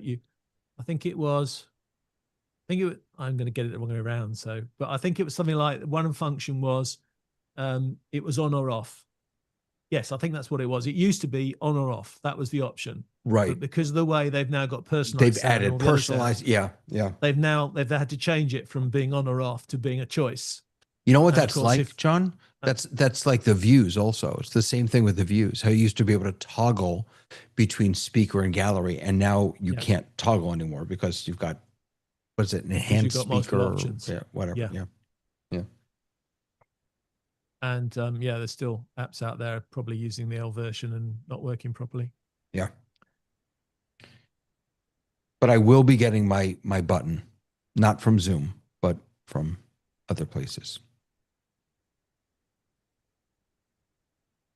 Which will mean I'm going to didn't tell you what my apps were. No, you didn't. Know? No, I'm not talking about your app. Well, one of my apps will do that, but. Woo! That's what I'm going to use in the test kitchen, because I don't come in through Ecamm. One of the apps will do that, and it will work with Stream Decks. How hard is it to write a plugin for a Stream Deck? I'm going to say easy because I did really, one. really easy. You did one, Stephen? Long. I did. Yeah, it is really easy. It's a much. No, I don't want to say. Look, it's a much improved. That's the what I want, isn't it? I was going to say much better. The old Stream Deck way, what, a year, 2 years old, that used to be that you could program it was quite neat. It wasn't difficult. Did it by hand, but the new way they've updated to now is much better. And AI is as long as your AI goes and reads the right documentation, it can do it all for you. I did an app and it wrote the whole lot David, for me. I when I say I, put an A in front of Right, it. right. Okay. So wait, Like- can I show you something? So this is how we were talking before about the use of AI. So I haven't actually, it's not that this is hidden. It's just that I'm just not doing anything public with it yet. So this is, I purchased appsbydavid.com, but you'll see that the A and the I in my name make it, I hope, clear about what's going on. So. Well, it's better than what was the one when I first met you? It was I can Rabbit do Abbott. IA, but I can't do AI. That's unfair, isn't it? Oh, you can't. No, you don't have an A or an I. No, you do. You could do. Well, you could do but they're in IA. order. Yeah, you could do IA. Checking everybody's names now to see. Now you see Mike's and IAA. Oh my Lord. Is it hard? So writing it is probably not hard. Is getting it approved by Elgato hard? Like, do you have to have a developer account or something? No. Yeah. I mean, my problem is I actually wrote oh gosh, I talked about it so much. Mike's probably going to kill me here. So I wrote a PowerPoint plugin that changes slides and works with Stream Deck. But I don't know where to publish it.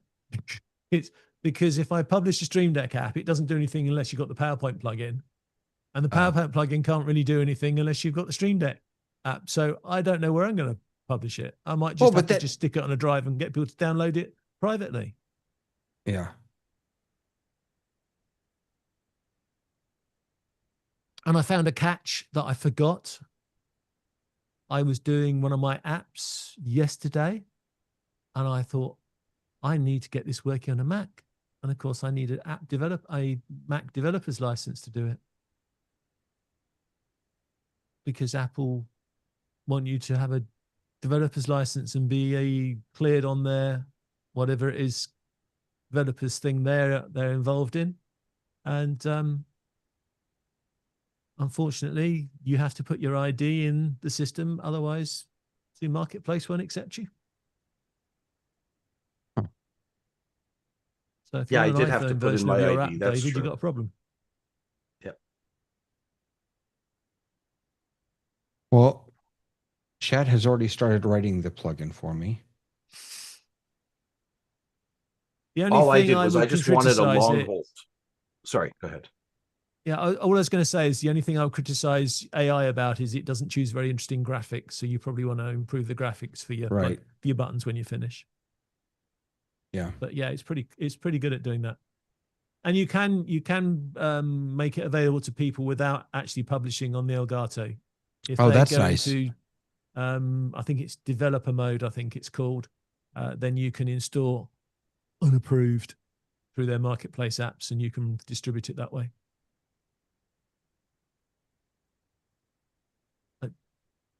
Mike's looking at his other screen. What's he up to? Is he writing something as well?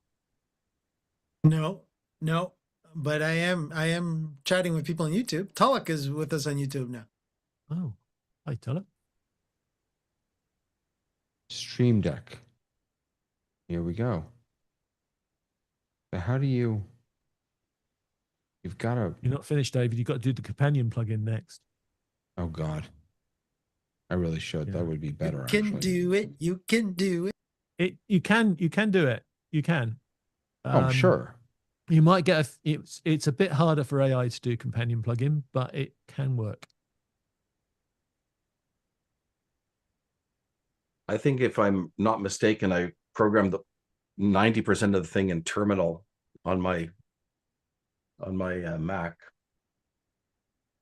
Because it needed Node.js and it needed a couple of other little things floating around. And yeah, sometimes I do this really bad. I just literally hit the copy button and drop it in and pray. You know, I don't see anywhere to like log in though and create a developer account. That's what I'm missing here. Are you talking about in Elgato? Yeah. I'm just looking at my notes here. I didn't do that. I just it identifies, you have to there's a whole bunch of steps, but in one of the steps it identifies what you're going to name it and what it goes into Elgato as, and it creates an well, in my case I'm doing eCam live control buttons. Right. But then how do you get it onto, if you want to, the marketplace? Well, you want to get it working first. So you want to get your Elgato into developer mode, and then you should be able to ask your AI and it will install it in your local Stream Deck for you. Oh, so so maybe you don't have to go all the way up into their thing to get it working on your own Stream Deck. I see. So maybe I need to, okay. So that's maybe a setup on I can't remember if you have to have the developer mode turned on to, I think you do. You have to have a developer mode, but your AI should tell you that. Yeah. On my app, I just tell it to install into my Stream Deck and it makes a copy and then it sends it into some, weird document directory that I don't know where it is. And it suddenly then appears on my Stream Deck. My Stream Deck reboots and it appears as my Stream Deck and the buttons. Gotcha. All right. Well, we'll see. We shall see. Well, we have not talked a lot of Zoom today. There's not a lot of Zoom today. I feel sort of bad about that.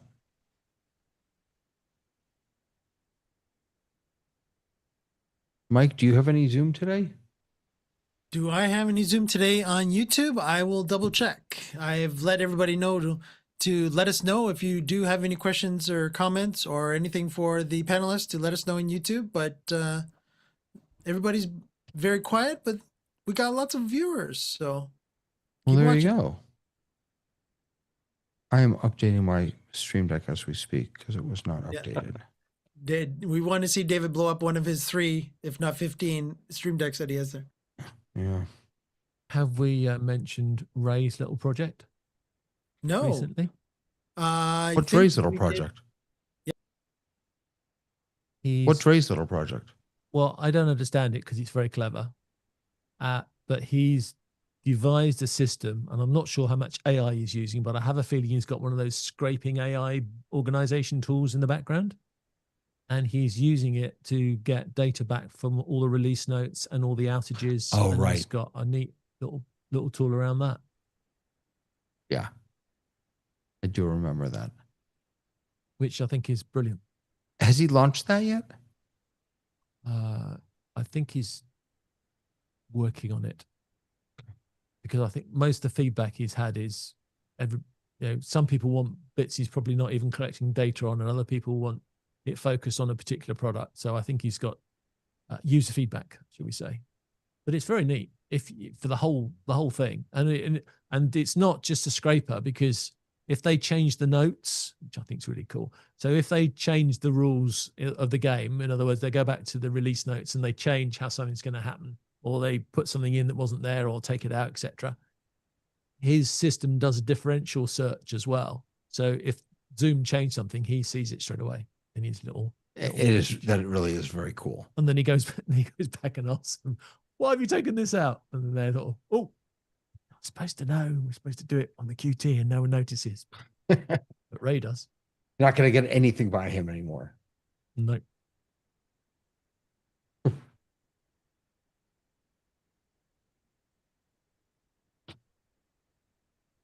It's creating it's telling me that my app will generate an 8-character 10-minute pairing code. The plugin exchanges it once for a revocable device token. Not really what I wanted. Token is limited to the host's own shows and to the specific controls exposed by the plugin. Okay. That sounds more like a Zoom token, David, than a Elgato token. Be user show specific.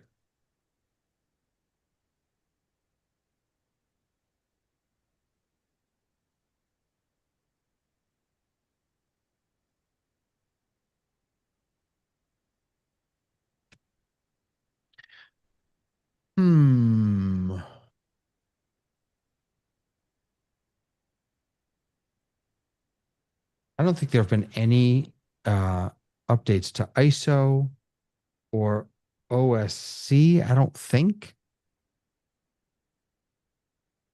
There was an update to graphics toolkit, but that may have been a while ago. Let me see. I don't remember when that was.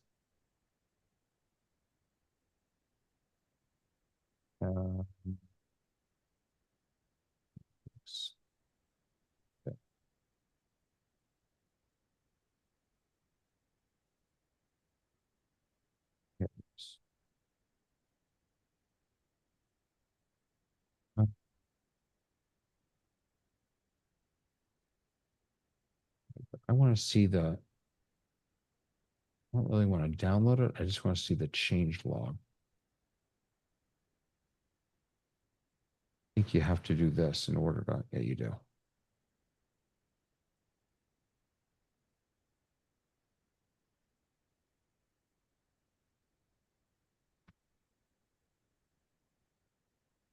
Consent. Now it's going to send me another email. This is the only thing about this that I don't like. This workflow. Come on. Oh, I got it. Sorry.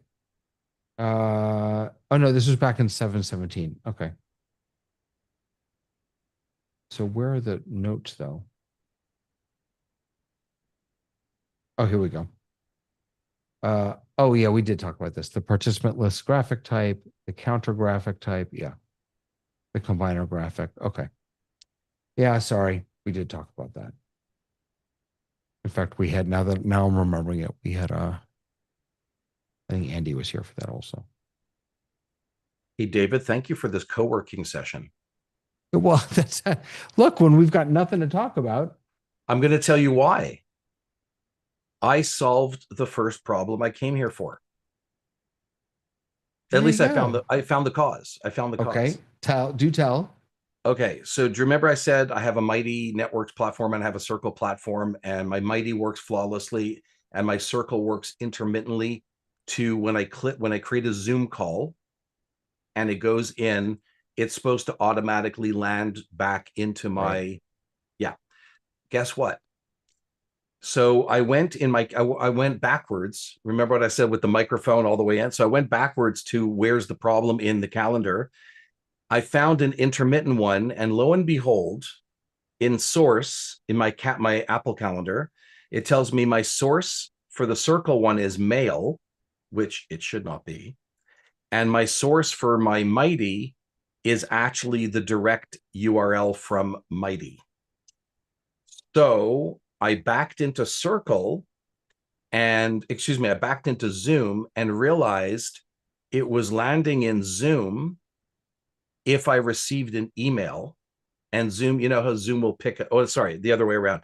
If it's in Zoom, your mail, and it came from mail, it'll pick it up and you can just accept kind of like the booking, like an appointment. And so it looks to me like Circle, which is, by the way, my client where I'm a mod, but I'm not an admin. So what happens is they don't have it set up where that Zoom account is my Zoom account. They have it set up so it's their Zoom account, which I'm not using. So what happens is when the mail message goes out, I'm picking it up, dropping it into Zoom, and then it's adding it. When I don't drop it in, Zoom doesn't even know it exists until I drop it in. So I think I made that sound really more complicated than it is. But what it basically is, you were asking the right question at the beginning. And the answer is I'm directly connected through Mighty to Zoom. I'm not directly connected to Zoom from Circle, but because I was getting the emails as if like I'm a participant, like a mod, I was able to add it to Zoom. Zoom would add those automatically. So unless I triggered that email, it would never actually add it. So now at least I know what the problem is. I'm not going to be able to solve it with my client. Circle has Zoom integration, but for some reason, right now, the connected account is their account? Sorry, it's not Circle. So I have a client that they have a group that I moderate. Oh, it's their Zoom account. It's their Gotcha. Zoom account, but Right. I'm delivering through my Zoom account. Right. So do you remember at the beginning of all of this, we all had these problems with who owned what Zoom account? Yeah. Remember, like my client has a Zoom account, so I can't use my features and their features. And so we went on all these workarounds. So I think I just returned back to day one, but at least I found the issue. So that's a start. Gotcha. And all it means for me to solve the problem is just make sure I'm on the notification of the email when I set it, and then just click on accept meeting. It'll go into Zoom automatically, and it'll go into my mail automatically. So it was intermittent because it wasn't automated. There you go. It's So strange that even intermittently it came in. No, because I think what I was doing was occasionally I would say accept meeting, and occasionally I would. Oh, okay. Gotcha. So the intermittent was me. Gotcha. Not the AI. It's just me. That makes sense. Mr. Paskin, Mr. Yes, sir. David, from Mr. David, your partner in crime, another David B, is asking, just wondering, why does David's feed look so blocky on YouTube? You know what? You don't have anything nice to say. I look blocky? I don't know. I don't even know what blocky means. What does that mean? And quote unquote, David said, everyone else is crisp. Oh God. Great. Thanks. I don't know. Is it Ecamm doing it to you again, sir? I don't know. Okay. I could turn up my brightness. Is that good? See, give it. No. Oh God. Oh, too much color. Maybe just a little color, a little tint. While you're doing that, Stephen, it's great to hear your sort of explanation of all that. Calendaring across apps was a challenge before AI and everything being linked together. And so when you were going through that, I remember I was trying to, well, how do I get my university calendar that's in one thing with another? And but it was fun. It reminded me it's root cause, go to the source. And I had a similar thing where I have a backup email, and sometimes I'm going through that, and I accepted some events on that, which was not the primary email address. So I was blaming it on bad code and people not doing the invites right. And I realized I was, in fact, the problem. As Pogo says, we've met the enemy and you are them, or I am it, whichever way you want to look at it. Back to David you were a little bandwidth challenged, is what I thought, but. Bandwidth challenged.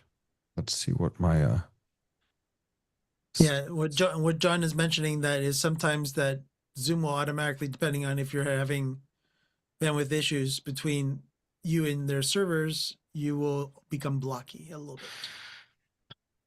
Let's see. Allow. So let's see what my speeds are here.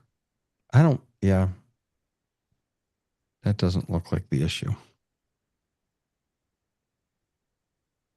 Yeah. So as soon as you did that, David, now it's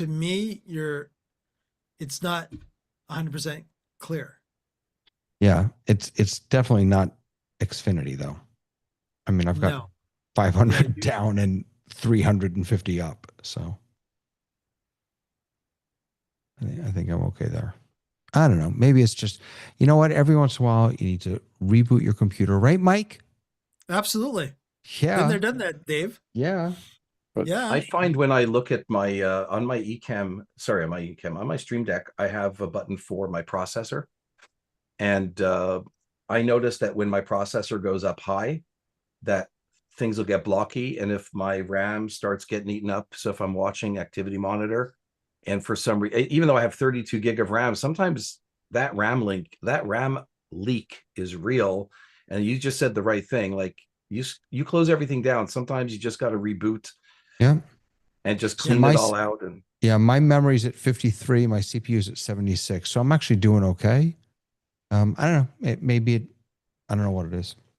Yeah, My I- memory's totally out of date, but that's on my human body rather than the other one. But yeah, I've had some strange things with Zoom catching up, and I don't know where it is in my either my local network or the network. Comcast has been doing a lot of work in my area. So, you know, I've when you did your speed check, I did one where it looked great like yours. I was a little jealous of yours because it seems more rock solid.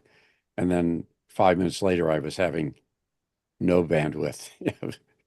And of course, you call, well, you can't call, you go to the tech site at Comcast in our area and they go, everything's up. I go, well, not on my end. Mm-hmm. Yeah, yeah. We have this up here too. Stephen and I can give you horror stories too up here with our telcos and cable cos. Well, I was talking to somebody today and we were having trouble. My cell carrier is AT&T and they said, oh, you're AT&T. You're somebody who doesn't really like to talk on the phone. We were out in California for 2 days last week or 2 weeks ago, whatever it was. And my wife decided, I need a new phone. I have a half an hour. I'm just going to go get one now. So she went to the T-Mobile place and we traded in her phone and then T-Mobile went down. I don't know if any of you are on T-Mobile, but they had a huge nationwide outage last week. Yeah. And so she was basically without a phone all day because it went down right in the middle of the transition. It was awful, just awful. But she survived for that one day without her phone. Mr. Latta, I'm gonna my Stream Deck plugin app plugin apparently is done. It has passed Elgato validation. Wow. And it is now it is publishing. I don't know what that actually means or what it's going to look like, but the validated version has been saved. It's now publishing. This includes the host pairing page, generic device authorization, and the downloadable plugin package. So do tell, what does this do? I missed the description. I have no idea. Well, you have no idea what your app does? No, so this is a Stream Deck plugin for Run My Show, for the Run My Show app. Oh, it's run your, so it will be all the buttons that you've given, and then it will show up as a list of buttons that you could pull over to your Stream Deck. I guess so. I don't know.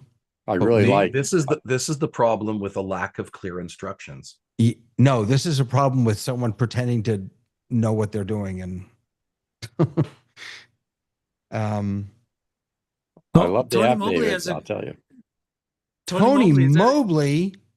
Is that a question coming, sir? It's a something because his hand is up. Well, I'm just curious that when we cut to Dr. Idelson, what is that at the lower left that's showing the panel members? Oh, okay. That's I'm going through QCam Presenter, and I could pop up to the full screen like that and then go down there. So and what I'm showing is this screen. So now you could see how I'm moving this screen here. So this is one of my screens. So anything appears in this screen.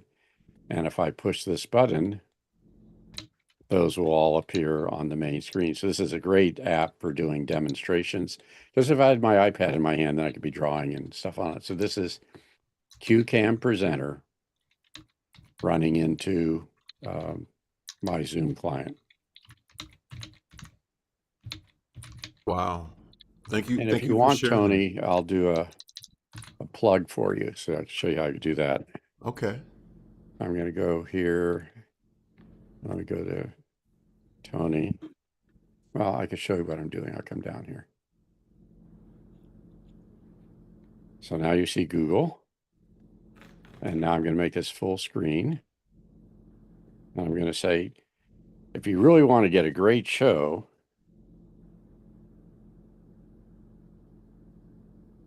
This is embarrassing. Because you see how badly I type. And now we're Conversations with Tony Mobley, the YouTube, or Conversations with Tony Mobley. So now I'm on this site and I can scroll through your site. But if I want to switch for a moment and have your site off to the side, I can do that. But I also can scroll back. And if I, somewhere in here, it should let me go to YouTube. Let me go to, do the Tony Mobley again. There we go. And now I'll go to your YouTube section. And there we are. And then I could bring this back up. So it's a fun way of being able to describe things. And there we go to your show. QCam presenter. And it's a good front end. It has direct connections to eCam and to Mimo Live. And the other fun thing with it is now Video Pencil has a built-in Zoom app. So a lot what I just showed you there, not quite with it popping in and out like that, but popping back and forth can be done natively in Zoom. Interesting. I'm going to play around with, I don't know how up to date my version of it is. I think I'm going to play with it while I'm in this Zoom meeting as well. Well, if you have the Video Pencil app, which is an iPhone app, you should just make sure you got the latest version of it. And if you paid for it once, depending on what your subscription that you got with it, it should automatically update. I think I have the education. Yeah, version. yeah, that's, I figured you had the education one, which should be pretty good for a long time. Okay. Thank you for sharing that. But that's why you were seeing that little funny picture in the corner.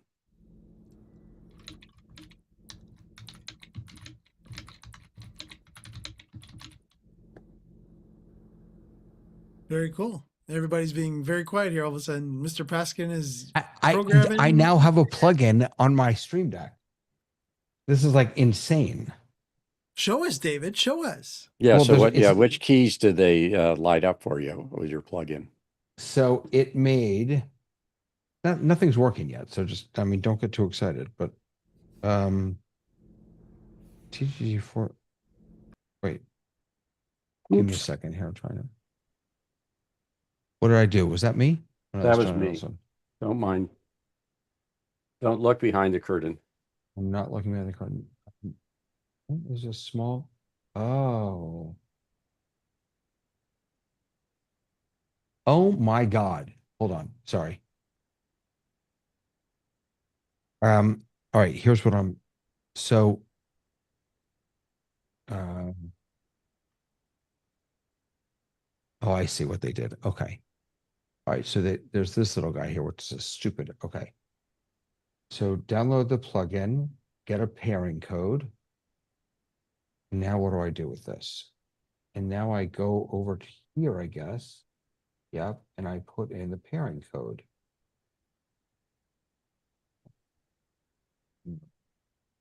This is my Stream Deck Mobile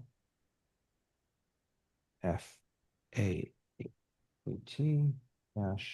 BQYB. Okay. So now let's see. So now, sorry, I'm trying to get Max to MB. Here we go. Stream Deck Mobile. Okay. So let me see how I can share this with all of you. I'm going to go to the Apple TV. And I will go over here. Okay. So I've got, so it's the button in the bottom right. Now, what I'm going to do is control room. So this, the show, I just have this linked to the show timer and it worked. Holy mother of, wait, maybe it didn't work. Did it work? I don't even know if it worked. Oh yeah, it did work. All right. So I have to do the same thing here. Oh, this is a pain in the butt. You have to do this for every single thing. So I have to come in here and I have to get it again. Can I use the same pairing code? Right? You should be able to use the same pairing code, right? Stop. Once you're paired up, it should be Yeah, I don't know why it's for all the buttons. all right. Well, in any case. So now let's go back. And so it's running. And now if I press this other one, or is that the wrong one? I don't know which one I pressed. It stopped. I pressed it again. I'm gonna have to reset it. Yeah, that's a different button. Start. Ah! Oh wait, you're not seeing this. Sorry. I'm sorry.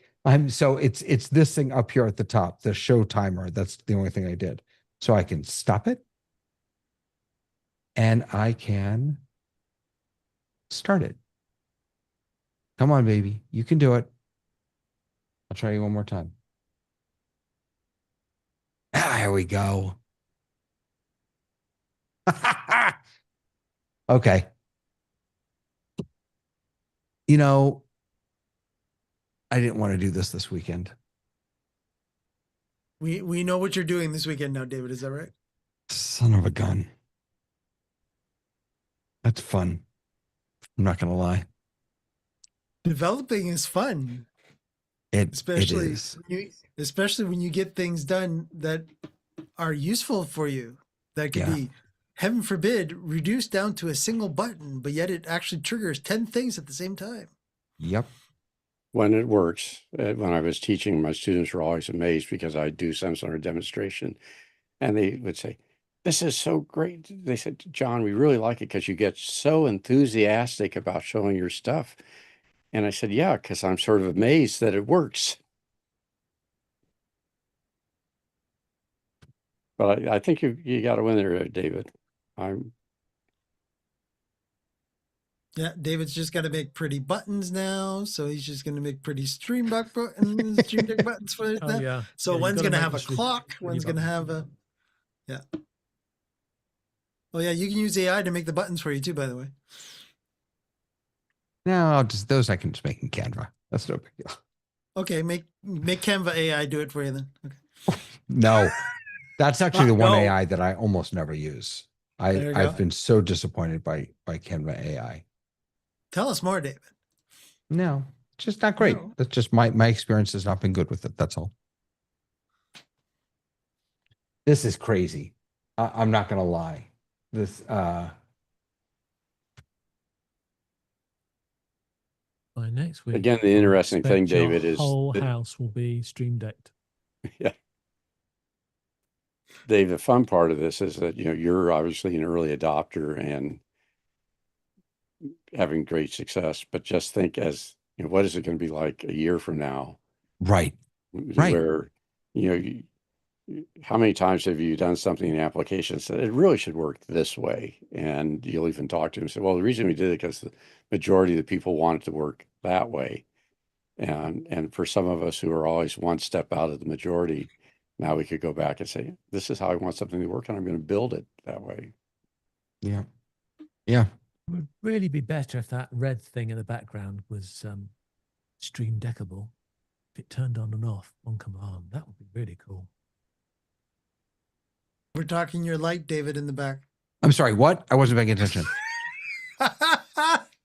What do you say? The suggestion was to be able to control your neon lamp in the back. I know. And I would add a little diffusion filter like I've done with my neons. I know. I'll Alex, send you some. When I first got this, Alex was complaining about it. And I dug in because my daughter gave it to me as a gift. And it means a lot to me. So I think you should keep it, but a little bit of diffusion filter on. so how would you like? How do you diffuse something like that? Like putting something in front of it, wouldn't that make it look silly? Or would you wrap it around or something like? Oh.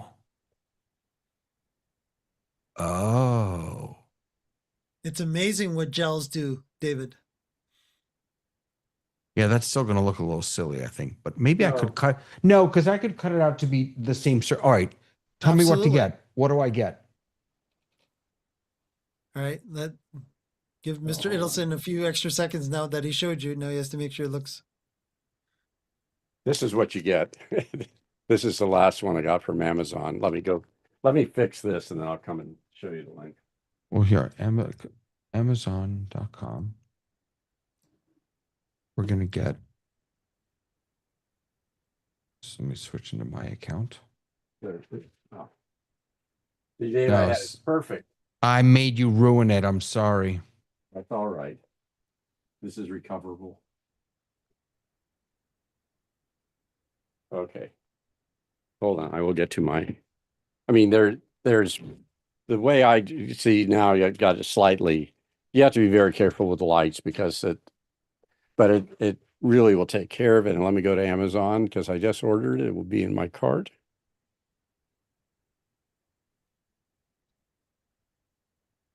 Oh, come on.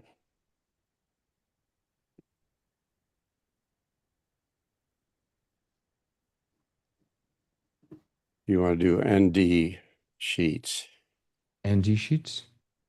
6 sheets. Okay, here we go. I got it. And now I could show this. I see it. 6 sheets, lighting, neutral density, gel filters. There you are. Yeah, I see it. Okay. Purchase That's what you got? That's what I got. I mean, if you could get better ones than this, and this one, you do have to play around with it. Actually, what I'm doing now is those sheets I've been playing with what density I want. Once I know what I want to do it, then I'm going to go ahead and cut the sheets exact size that I need. Right. Tack it on the front. I'm going to put some other stuff, some black corrugated board that then will reduce the glare because you could see I had it working. Okay, you could see this little over there. That's the Google Play. That also has the same density filter that I have on this one here. But you can see when I put it together, am I not showing it? No, because you're circled. Oh, so never mind. As I said, if I knew how to operate, I'd be much better. Let me get my mouse to the right You've got spot. different strengths, David. The ND filter can be at different strengths. Yeah, so that's why you have to get that kit to figure out how much you. Okay, so now you go. This one has the exact same neutral density filter this one has. But notice this one, thank you, doesn't have any glare because I've got my stuff set up properly. Hold on, I'll do it this way. So this one is the exact same density filter, but I have it fixed so that there's no glare. This one here, you can see the glare went back. And the same thing with this one below it. And if I totally get rid of this, then you can see this one here. There we go. That one there. I've got too much filter on it, so I've got the light at the wrong temperature. So anyway, but do those sheets. You could get 3, 6, or 9. You could fold it in half. So 2 3s and a half is a 6. And yeah, and David, the only other suggestion I can add to what John has basically said is just make sure you get a big enough size that it's one sheet, don't do multiple, because it won't look great. Then I put 2 sheets together if I need to. So I on one light I needed to do a 3 and a 9, which got me up to 12. So the static keeps the sheets together. No, I think what Mike is talking about is like next to it, like a.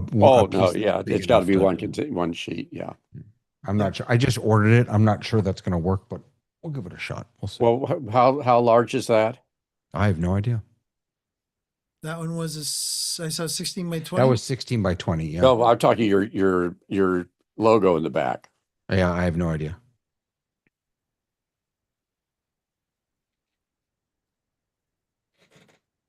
Yeah, I would measure straight across, David, and make sure that you get at least edge to edge, because it being round, you want to make sure you get at least edge to edge, and if not, maybe just a little longer. Yeah. Because again, you're going to want to probably wrap it in just a little bit so that it actually will hold on properly as you bring it in.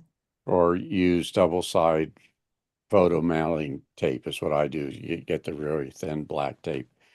I think it's Roscoe sells large sheets that are like 48 inches that are used to cover windows, but that's pretty expensive. But then you could get one big enough if your circle there is more than a 20-inch diameter.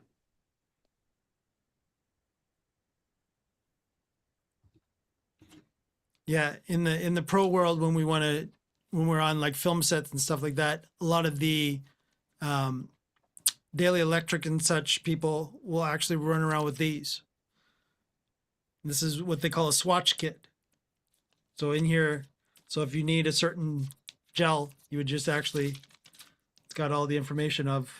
Oh, cool. So if you need to add a little bit of a purple, then then you actually know the number, and then you would actually go into the actual truck, and the actual truck would actually have that number in there. Cool.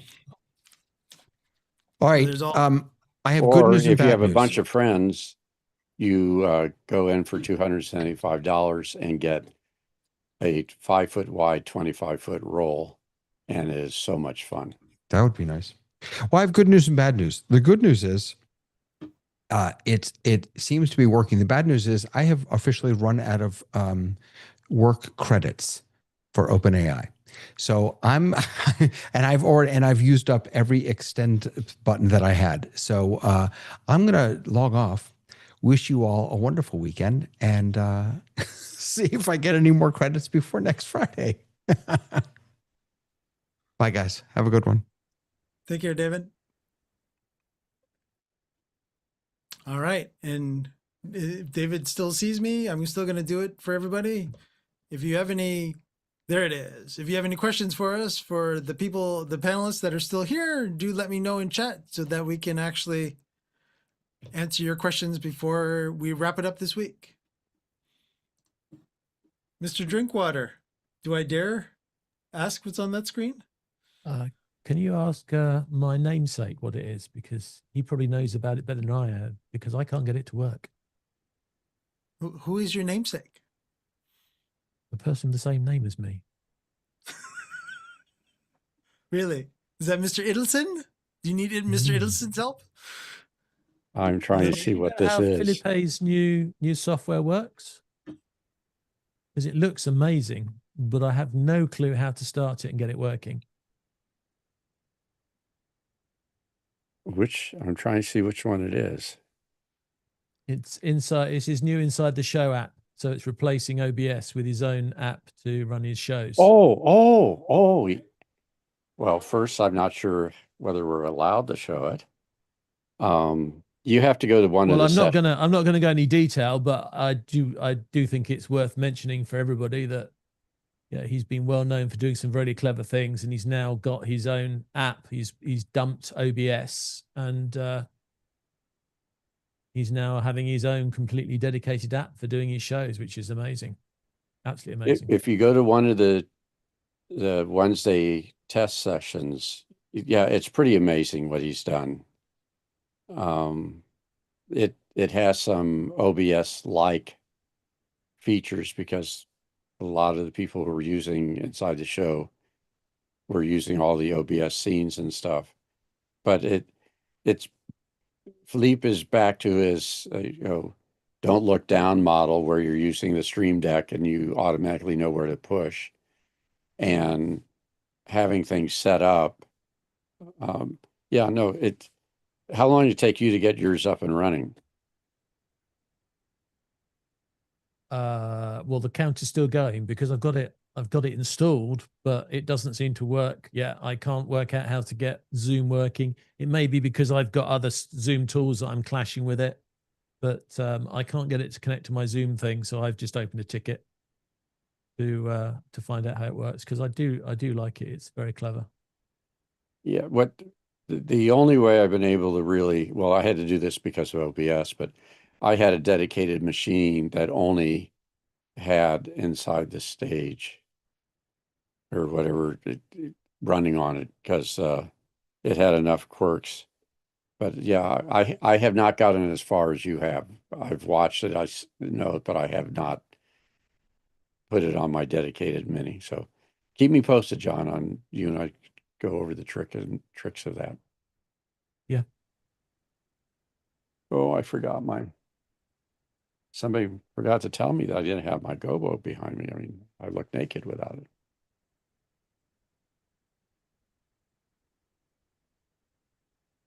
You need one of these. I really do like your lights. Oh, what's just that? Is that the Yes, the we were talking Ultimat. about that earlier today. Yeah, it's the Blackmagic Ultimat, which is the dedicated device for green screen processing. And I was right? going to. Do you have the HDMI one, or do you have? Exactly. Well, I was going to get the HDMI one because I only wanted to, to be able to change things. But I found a guy on eBay who was selling the next one up for almost the price SDI of one. the basic. Yeah, so I've got the SDI. So this has got the ability to send out the two outputs. So you can do the green screen and put a picture into this, and it will do the background for you, or you can send an image of you cut out and the mask of you cut out, and then you can put that into other software and it can lay it out professionally. Yeah, I have the HDMI version of that, which is nice, but the SDI one gives you some extra features. And it is amazing what that can do, but you actually need a real green screen. Yeah, I've got a couple of professional, or a blue screen or whatever.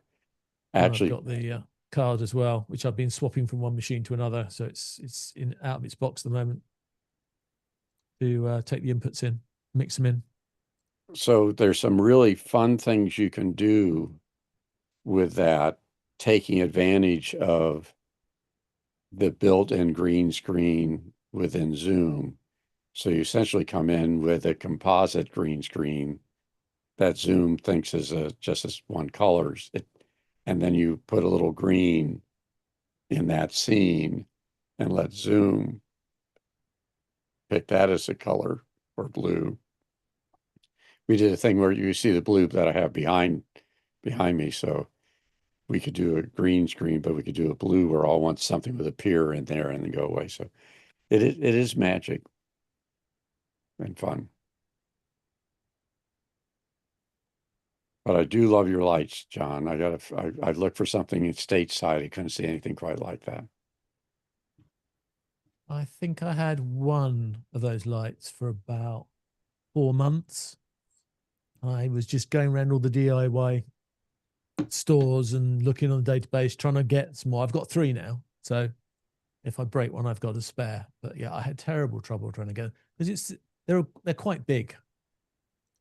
But when I got the original ones, I saw the original ones, they were like that big. And if you put them in your background, they just look too small. They just look silly. So I had to get some decent sized ones to make the effect. But yes, I'm very pleased with them. I just like the way the light just bounces off the frames.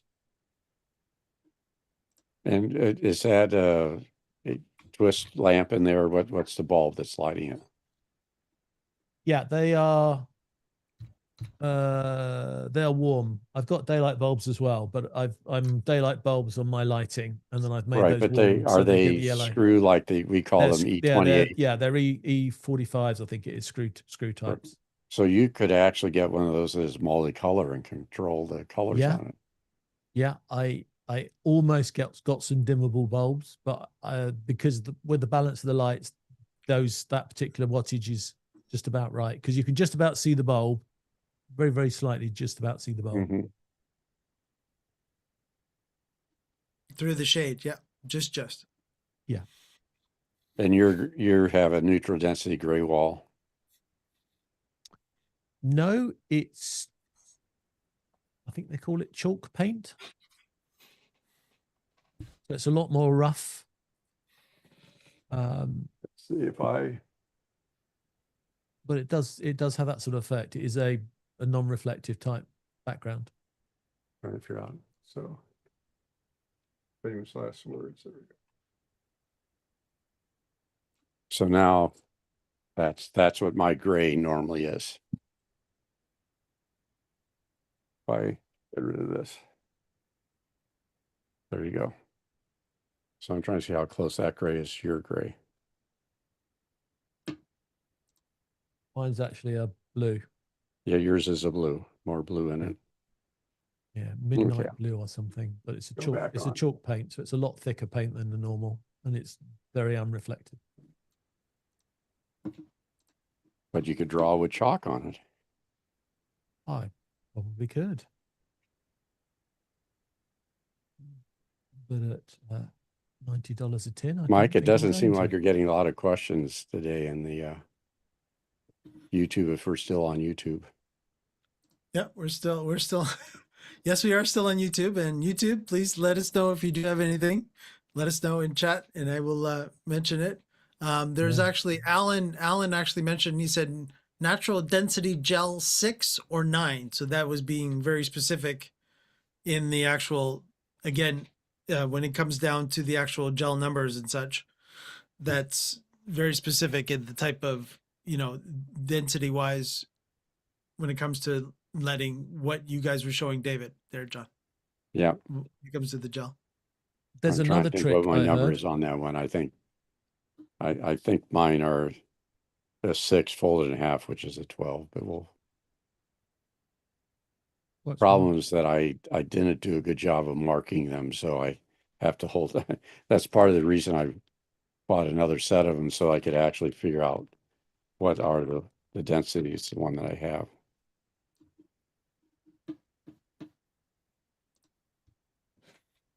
Yeah.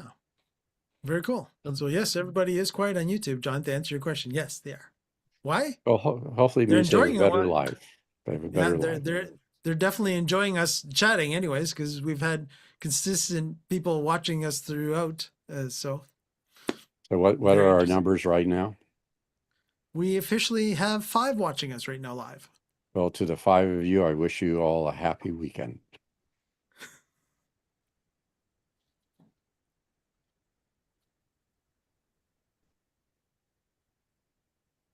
The other suggestion I had this week thrown at me was polarizing filters. So if you put a polarizing filter on the camera, I'm not sure if you have to put it on anywhere else, but I hadn't worked out. You have to put it in your glasses, but if you get the polarizing filter right, you can stop the glare of your lights coming off your glasses because you polarize the camera depending on glasses. how it works, but it also helps if you have polarizing filter on your lights. Yeah, well, the size of my lights, I was trying to avoid that, and I thought if I get polarizing on my glasses and polarizing on my camera, I can get rid of the glare. If you notice mine, I think when I get to the point, let's see where you see the glare. There you see the glare. But the doctor that made, or the shop that made these glasses actually experimented with 3 different anti-glare treatments that they could do before we settled on this one. And this one's pretty good. Hopefully I'm now trying to look straight at you and you're not seeing any glare in my lenses and seeing the beautiful eyes that I have. Yeah, no glare. Yeah, no glare. Yeah, Julie's swooning already. He loves your eyes.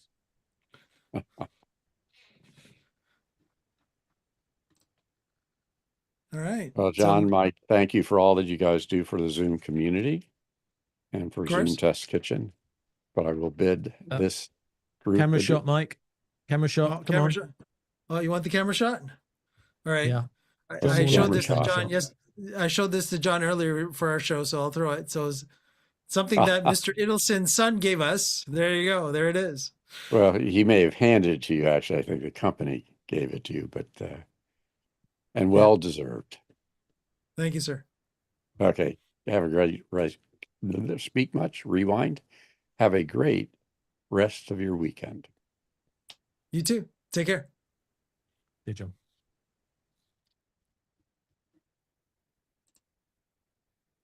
All right. Mr. If Drinkwater, David, stop anything? listening. Can I talk about my apps without David writing them all again?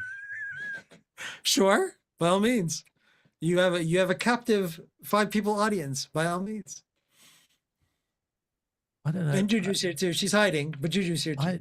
I don't know if it's frightening or encouraging or whatever, but I had this meeting with one of the Zoomies on the marketplace about these apps to try and understand the best way that we can do them so they don't break the marketplace. And I'm not being arrogant. It's just when you have a lot of apps and they're all going to be similar, I don't want the marketplace to have a moment because all these apps are all doing the same thing similarly and it'll all get confused or whatever. So I just wanted to make sure that I can deliver it to them in the right way. Otherwise, some developer's going to go, or one of the marketplace team is going to go, sorry, haven't we had an app from John already that does this? And then another one turns up and then another one turns up. So we've worked out a way to do them in batch. But what was interesting is that he loves the idea. And as far as being scared that all these things that David's doing, and I'm not going to say with little. Do I say he's doing all these things with little guidance to his AI? So he's more or less saying, "Look, I want to do an app to do this," and he's just letting his AI run amok, building in the app for him, and it's coming up with great answers, which is great. Zoom's attitude, brilliant. They want more of it. So I mean, personally, I don't mind either. If my ideas encourage David and then you guys out there decide to write these apps for yourself, all I want to make sure you understand is you don't have to put them on the marketplace and try and sell them to other people. With respect, I think you'd be quite surprised how difficult it is to sell your apps on the marketplace to other people. But that's not the point. The point is Zoom wants you to look at what you do on Zoom and find the things you can't do exactly as you want because you don't have a button for it, or you don't have this, or you don't have that, and create an app to fix it. And that's fine. And they're encouraging that. You don't have to then go and put it on the marketplace and worry about all the conditions and making it public. And will your server take the business if you do get people using it? And you don't have to worry about those issues. You can run it locally in your developer account and you can just build the apps you want, and that's fine. And they're really happy about that, and they're encouraging that, and they love the idea of people doing that. I don't think I can be more encouraging than that, really. Just do it. And that's why I'm doing a show from September to show people how to get around some of the little tricky bits and make apps. Zoom absolutely love the idea. That's why they created all these SDKs. So you can do different types of apps in different ways. And there's loads of different ways to do apps. You can do apps in the workplace app. You can do apps in browsers. You can do apps as code. You can do apps on Macs. You can do apps for mobile phones, Android or Mac. It doesn't matter. You can do apps, and they're all Zoom related. So if you want to do, if you want to build a business where you have some sort of app where people meet in video, you can build an app for doing that, and you can call it what you like. And then instead of having to build an infrastructure of servers in the cloud somewhere to make it work, you just use Zoom. So if you want to do an app for consultants or doctors or therapists, so they can have consultations securely online with an app, go, knock yourself out, enjoy yourself, get it done. Then you can just connect it to Zoom, and Zoom will do all the video secure connections and everything for you. So, love it.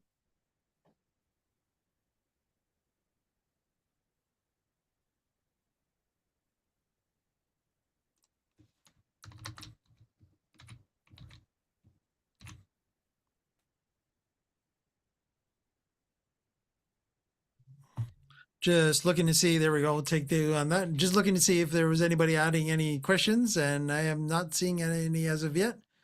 So it definitely is last call for everyone on YouTube. If you have any questions, comments, or suggestions for us before we wrap it up for this week's show, let me know in YouTube chat.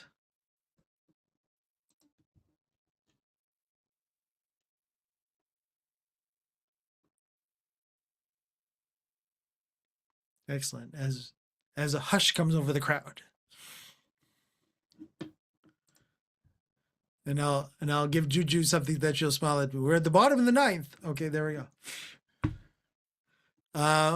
Yeah, there you go. Baseball reference for everybody out there.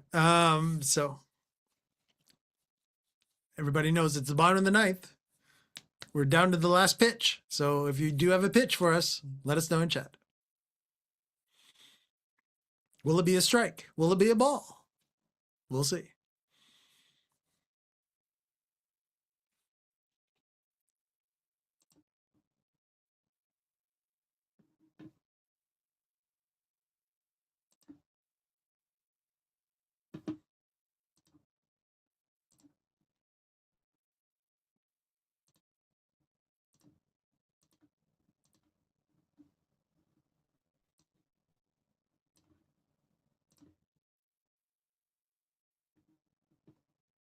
Well, John, they seem to be very, very quiet with me tonight. Or this afternoon, actually. Yeah, we're still this afternoon. That's right. Still this afternoon on the East Coast anyways.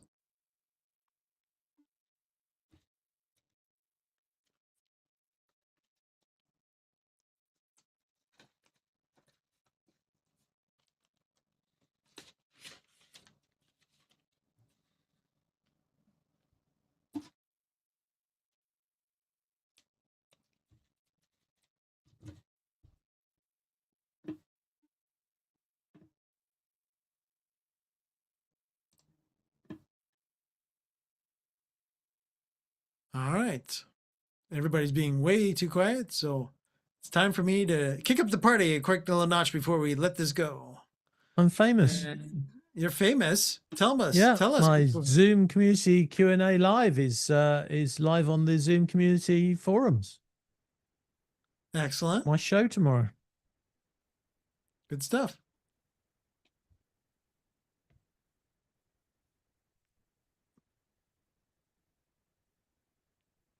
Is that available through the go.lordzoom.com website, John? I'm not sure if it is. I should have a check and see if it is. I need to add it, won't I? Sounds like a good idea. Double check, make sure all your links are up to date with all the modifications you've been doing lately. Exactly. I made a mistake, girls and boys. Uh-oh. I let my I finished an episode without publishing the next one. And if you do that on Zoom events, it closes down the event. You have to start again. Yes, you do. Yes, you do. Tony Mobley has a quick question before we leave us. John, look out. Come on in, Tony. It's always those last minute questions. So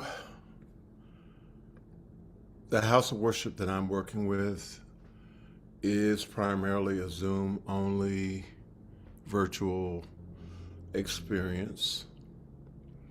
But in the background, I have been working with a lot of different applications that would support Zoom that are Apple centric. So now the House of Worship has made a purchase of a new Windows computer. So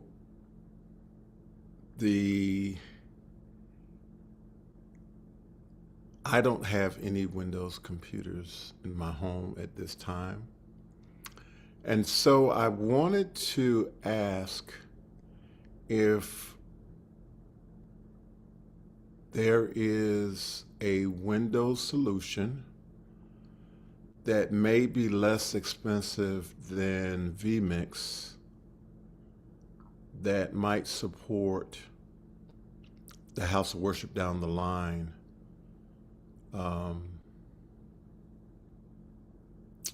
Yeah. So, do you guys have any ideas? Well, the first one is, why didn't you watch my House of Worship show on Lord Zoom Live? But I'll forgive you, as I've put the link in the chat for you to go and watch it. Thank you. When you say cheaper than vMix, why don't you just buy the £35 license? £35 license? The basic, the lowest level license, I think, is about $35, isn't it? Okay. Yeah. And Well, on top of that too, Tony, what you can do is that they have a 90-day free trial of it. When you download it and install it, you have 90 days free of all the functions of vMix. And then at that particular point, it gives you 90 days of playing with vMix on the system, to make sure that the hardware you bought actually can use vMix, because vMix is quite an intense piece of software, just like Ecamm and Mimo Live is on the Mac. It's the same scenario on the vMix as well side. And the others, then you can play with it for 90 days and figure out which functions you need and don't need. And then once the 90 days get finished, then you could then figure out which specific package of theirs. Do you just need their basic package, or do you need their 4K package, which again, I know you're not broadcasting 4K, but that does actually give you a lot of the extra functionality up, and some of the functionality within there will give you a lot more connections that you'll be able to do if you're thinking of bringing Zoom as well, because vMix has that capability too. Mr. Idelson. Before Dr. Idelson comes in, I just want to say the first thing is that my experience with vMix has been with the production of Conversation with Tony Mobley, and that was extremely expensive. So I didn't even know that there was a $35 vMix that was available. So that's one thing. And then the other thing is that at the moment, I don't have access to that Windows computer, but it is a brand new computer or brand new laptop, high-end laptop, but it's a Windows laptop. I don't have access to it. And apologies, Dr. Idelson. Go ahead, please. And make sure you're off mute, Mr. Idelson. You know, if I knew how to use this software, you'd think using since 2012, I'd find the mute button. The U.S. price currently on the vMix website is $50. Or let me look my eye. Yeah, is that 50 or 60? Hold on. See if my eyes are.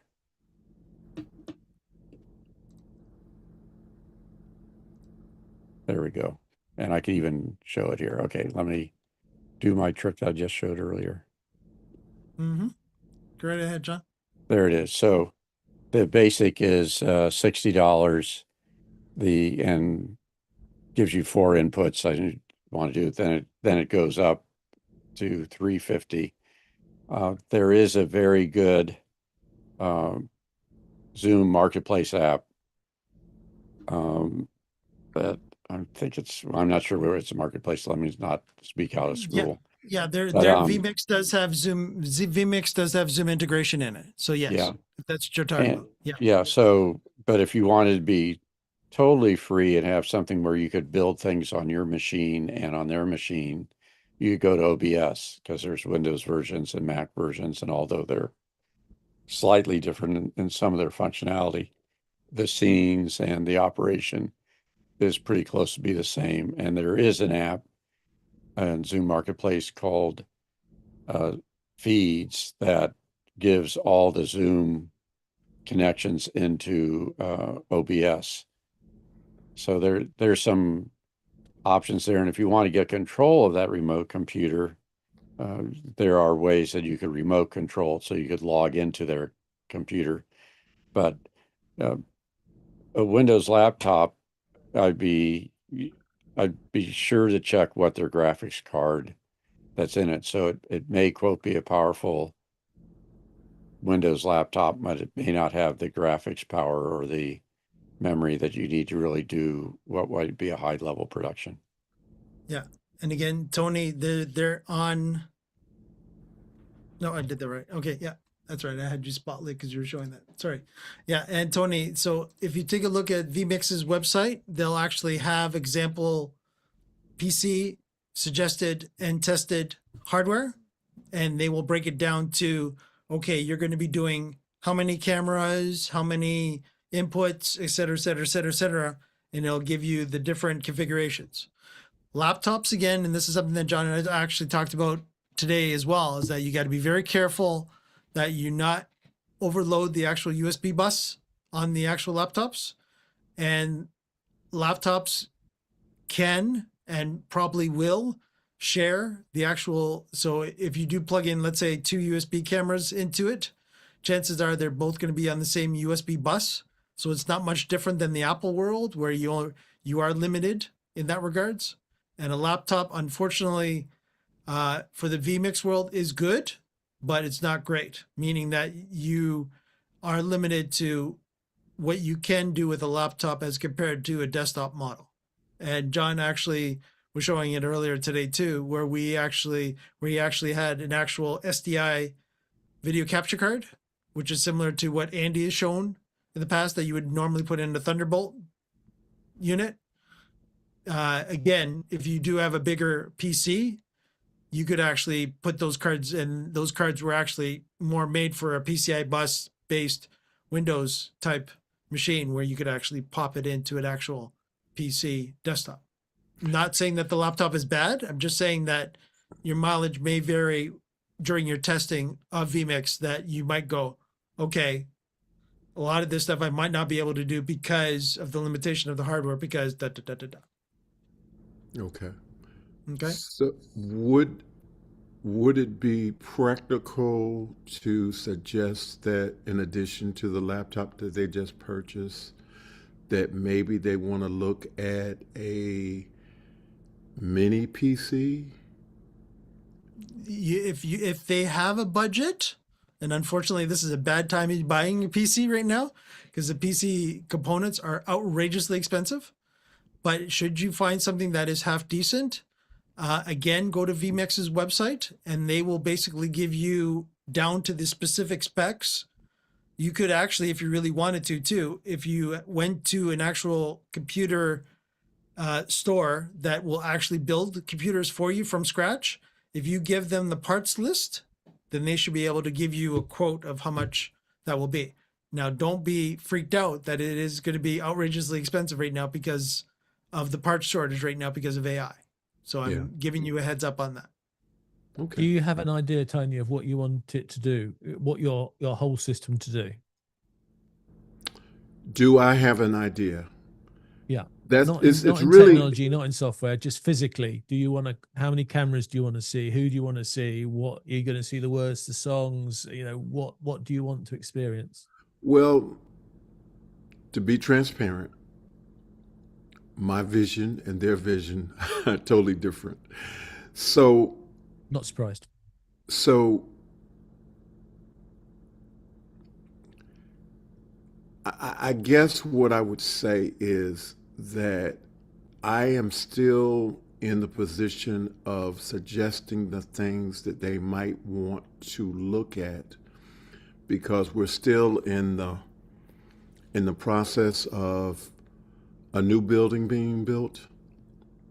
And I think we are at the point now where everything has solidified as far as that part is concerned. And what I'm trying to do is to build in some infrastructure for making sure that the cabling and all of the conduits that would be beneficial to being done before the building is built, because there is a history of doing things and then coming back and then making the additions or corrections. Or can I give you a silly suggestion? Sure. Bury some pipes. What I mean by that is get hold of 6-inch pipes, probably a bit too big, but I don't know, 2-inch pipes, and put them into the walls between all the main places that you may have stuff. So one down each side, one starting at each side of the front, wherever your stage area is or worship area, one down there, one leading back to wherever your control room is, a pipe that goes from your control room to where your cameras may be. But if the pipe that goes all the way down the church can go past that point and have a hole in it, the reason I say a pipe is because if you have a pipe, you've then got the chance to push cables down there. You can put a piece of string down the pipe, and then you can pull cables down and you can increase cables, and it's much more flexible than a lot of people who go, oh, I better run Cat 5 cables from here to there, and I'm going to run 3 cables from that point to that point for my HDMI, for my TVs. If you run a plastic pipe with, 2 inches or something, like decent space, more than you ever need, because cables never go down closely, and you create that sort of motorway network of where all your things will be, and where your pipes connect up all where you might want things to be. Then you've got the flexibility. Then you can build the place, and then you can duct in the cables afterwards. But yeah, I'm totally with you. You really want to get how your cables are going to get around the building before you build it. There's nothing worse than building a beautiful building, which I'm sure it'll be, and then having to put all that plastic ducting everywhere because you've now got to get some cables from one place to another. So I would build the network infrastructure of pipes so that you can put the cables down, everything later. But I would, I could easily do a show about this sort of thing. Okay. But I'd want that. I don't know where he is on your screen. I'd want that Mike Latter to be there, because the one thing he can throw in that better than all of us is when you start talking about, okay, well, I want PTZ type cameras. I want cameras. He's going to know what cameras can do things. I mean, I'm not going to insult them. All right. But I love these Ozbots and these other little mini cameras that work like this. I absolutely love these. But, and here's the but, they are little cameras, and I wouldn't trust an image out of any of these if it was more than 2 meters away from me. And that's but the whole concept of these cameras is really cool, and it makes us realize how cool they are. And then, of course, you spend bigger money to get a bigger, more professional one, which will get a decent image from 20 meters, 30 meters away across, from the back of the church all the way to the front, and be able to zoom in on the pastor when speaking. Yeah. I always find it difficult to give words for all these people in churches because everybody gives them different names. But you know what I mean? I'm sometimes amazed, again, with all due respect to the churches, I'm amazed how little some churches spend on this tech. And then you go to other churches and they have equipment that people would die for. They have these fantastic audio systems, and they have if you've got the ability to build a church, then there's been some money thrown around. Who knows, in 5-10 years, somebody will come along and say, oh, I would like to donate. And you suddenly get this horrendously big and wonderful sound system. If you've got those sort of ducting cables, ducting holes to put cables down, and if somebody comes along and gives you a great sound system, you're now going to run sound up and down, and you've got beautiful microphones and everything, and a new speaker system. If you've got those ducting, you can just put them in, and it's so easy. Yeah. I'm actually cheating in my house. I started running cables down John, my one of the funny things about this, I think, is that we are kind of, I'm gonna use this word, notorious for doing skits and plays, Christian plays and skits, mm-hmm. right? Wow. Yep. And so the thing that they're sort of hung up on is making sure that they have the great lighting. And so I'm telling them, I said, yes, we need the lighting, but you also need cameras and you need good audio. But their focus is on, we got to make sure we have good lighting so that people can be seen. And I said, well, you got to be seen, you got to have good cameras too, and you want good audio. Heard. If you can't be heard, it doesn't matter how good you look. Right. That's right. If no one can hear what you say, that's why we think it's funny when Mike doesn't turn on his mic. Yeah, it's your first. You're exactly right. Your first priority, you've got to be heard. Your first priority for the people in the room is to be seen. That's because they're in the room, and you know they're going to be heard because there's somebody at the far end who's going to talk, and there's people in the room who are going to hear it. Now that's fine. Yeah. But when you start thinking about people in the back of the room who've got hard of hearing, and you talk about a sound system so they can be heard, and then you talk about the internet where you need a microphone somewhere to be heard, then yeah, being heard is the most important thing. But yeah, I'm it's great they're thinking about lighting because they're thinking about everybody can see everything and it's going to look impressive. But you are right as well. So you're both right. If no one could be heard, then no one's going to know. The word's never going to be spread. And Tony, too, you and I have had this conversation too, is now that you have to take into consideration that it's not just regular lighting now, that it's video compatible lighting, which means flicker free lights, right? Because if you install non-flicker free lights, you will see it on video cameras 100%. So you'll be going, why does this look so crappy? Because it's doing this. It'll look like strobing is happening. Mr. Hiddleston, daylight bulbs or daylight bulbs, Tony? Oh, we haven't gotten that far. They just made it clear that they want, professional lighting to be available. Yeah, don't forget they need to choose whether they're going to have daylight or warm, because if you mix the two, I mix the two on purpose. So these are warm lights behind me, and I'm daylight lit. But that's because I wanted the effect. I've already told them that they have to contact Cloudlock Lopez Waterman for their lighting situation. So, I'm not worried. I'm not concerned about that. They will have to.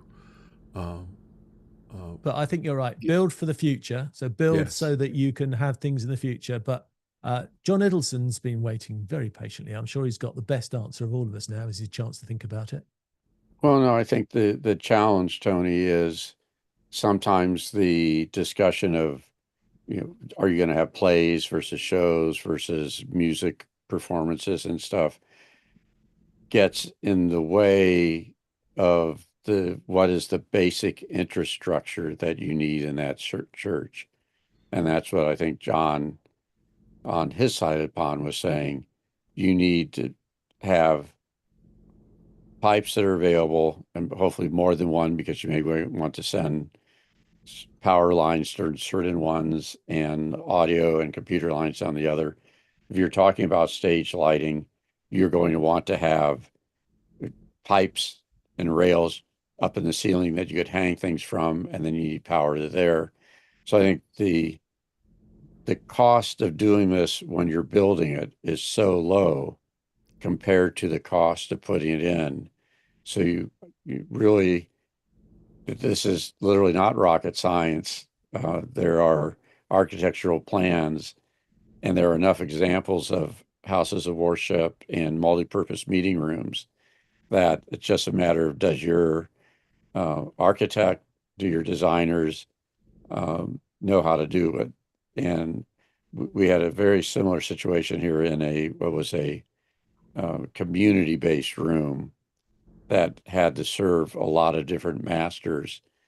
And when they all came in, what they needed and what they thought it was going to cost to do the things to make the room work for them, it was nowhere in the budget. When they broke down what were the infrastructures that needed to be in the walls and where was the power needed and where did they have to move cables from, to, and where from, they had more than enough money to do it. But they had to not be thinking about each individual's group, and we do a show in this part of it, and this one we do dancing, we do this one, we go, let's get all of those and then figure out what is the infrastructure. A lot of the infrastructure that they put in was put in as a placeholder because they didn't have the funds to put in the gear or equipment. But putting it in at the construction of the building was about 10% of what it would cost to add those things later. So it took a fair amount of discussion to get everyone to agree, because everybody thought, well, if we if we fix the lighting for X, then we don't have the good sound system we want for that. And it took a good architect that we had that explained the value of getting the infrastructure, cabling, lights when you're building the building for the long-term use of the building. If you think the building's going to be here for 30, 40 years, then a $10 investment in conduit in certain areas is going to save you a $400 investment later on.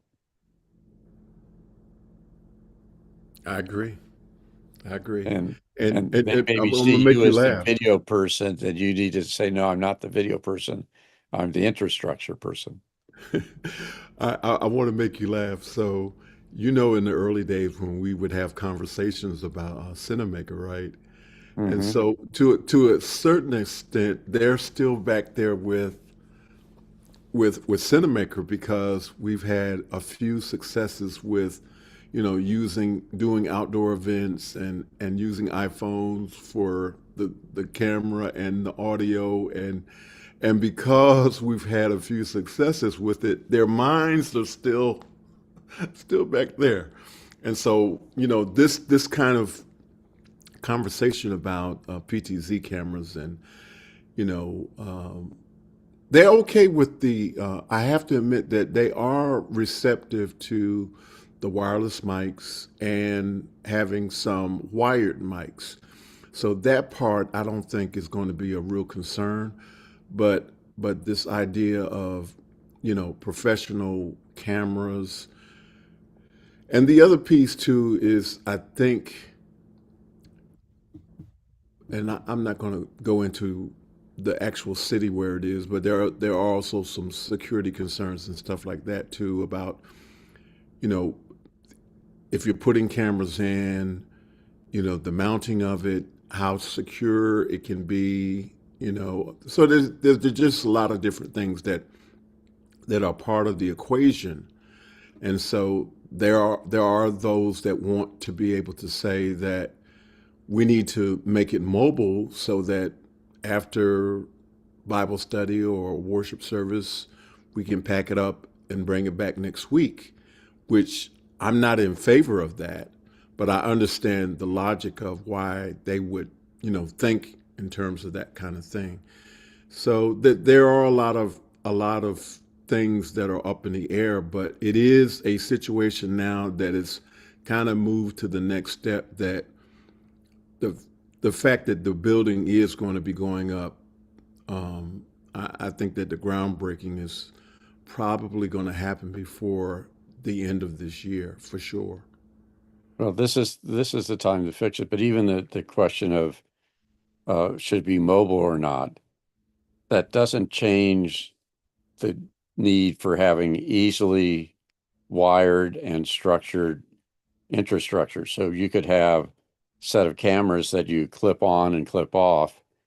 But if you have to run cables every time you use those cameras, then you've changed the whole dynamic of what it takes to do it. So again, if you had the pipes and you had the, whether it's Ethernet, if you're going to do, or coax for, whatever transport you use for the media, it's getting that basic infrastructure. And I recommend that you don't think about the individual things.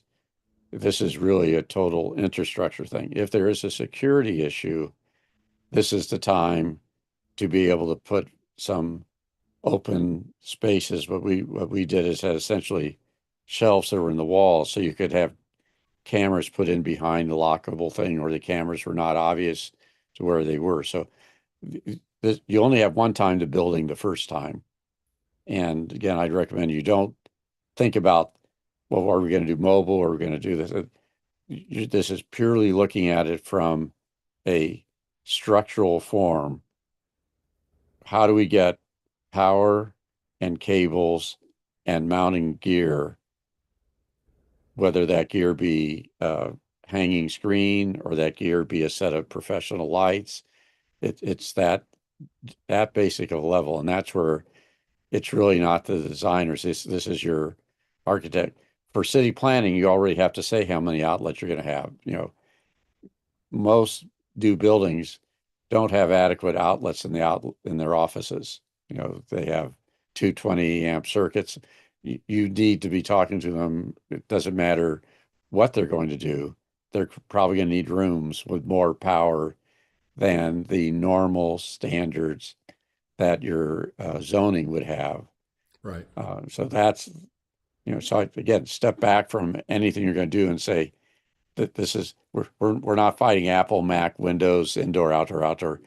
All of them are going to need this basic core infrastructure. Mm-hmm. Thank you very all good. so much. Yeah. Appreciate it. Yeah, and then keep watching for our channel too, John, or Tony, and John and I will work on maybe getting a few more House of Worship related topics out there for you. Thank you so much. I appreciate it.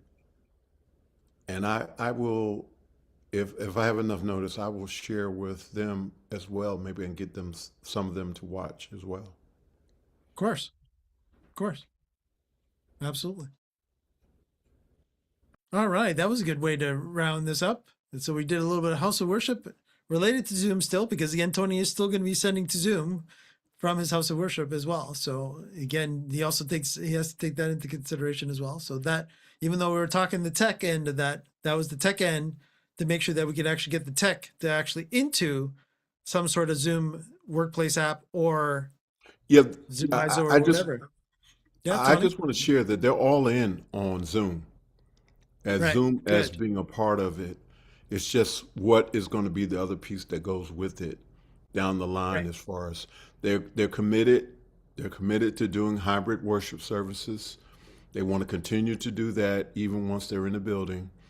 So, one of the things that I'm pushing is just making sure that there is an opportunity for those who are watching online don't feel left out, that it's important to have engagement and interaction with them and to keep them involved, because they're even right now that we're engaging with a senior citizens community. Mm-hmm. And they join us every Thursday night, and they're about. You and I have had conversations about that too. Yeah, there's about 6 or 7 people that they're just not able to go to a building, and so we want to be able to continue to engage with them so that they can be full participants in what the House of Worship is doing. Mm-hmm. Yeah, absolutely. So it sounds like it's a lot more positive than when we last spoke, Tony. So that's great news. So it's coming along.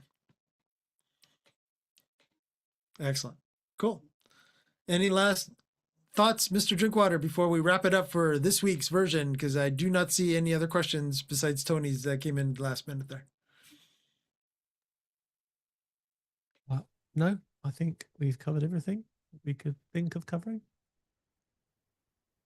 Excellent. Then it's time to do some karaoke. That's right.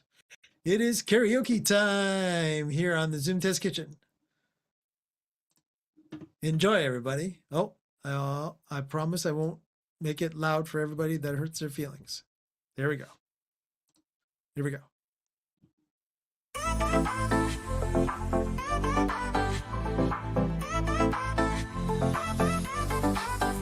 Welcome to the Zoom Test Kitchen, where the magic happens live. Every Friday we're on air, testing tech to thrive. From screen share to breakout rooms, we push Zoom to its max. So sit back, relax, and let's see what's in our tech hacks. Zooming in, we're testing it all. Live on YouTube each week. From audio to video, no feature we won't tweak. We're the Zoom Test Kitchen crew, here to innovate. Join the fun, learn the tech, don't be late. We'll dive into the settings, explore every single tab. Make sure your mic is clear, your camera not a drab. We'll show you how to host like a pro, manage like a king. With Zoom Test Kitchen, you'll be zooming with a zing. Zooming in, we're testing it all. Live on YouTube each week. From audio to video, no feature we won't tweak. We're the Zoom Test Kitchen crew, here to innovate. Join the fun, learn the tech,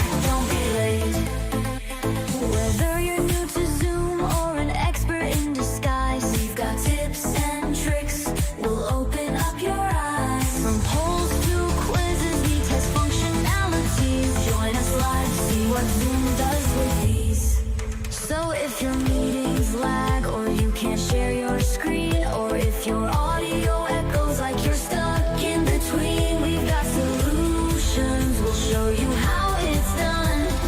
Zoom Test Kitchen, where Zoom fun has begun. Zooming in, we're testing it all. Live on YouTube each week. From audio to video, no feature we won't tweak. We're the Zoom Test Kitchen crew, here to innovate. Join the fun, learn the tech, don't be late. So tune in, don't miss out on this tech fest we lead. Every Friday, Zoom Test Kitchen, where you'll succeed. We'll make your Zoom meeting smooth, keep the tech in check. In the Zoom Test Kitchen, we've got your back. No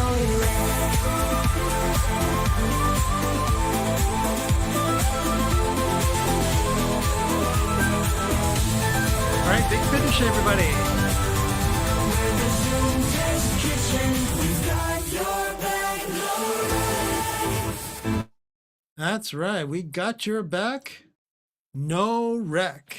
Thanks, everyone, for joining us this week on the Zoom Test Kitchen. Don't forget to like and subscribe to our YouTube channel to let YouTube know. And of course, that also lets Zoom know how much you love our content. We're here every Friday at 3 p.m. Eastern, 12 p.m. Pacific. Check your local time zones accordingly to match to the Fridays at 3 p.m. Eastern. See everyone next week for another edition of the Zoom Test Kitchen. Take care, everyone, and we're off to the Zoom Test Lounge.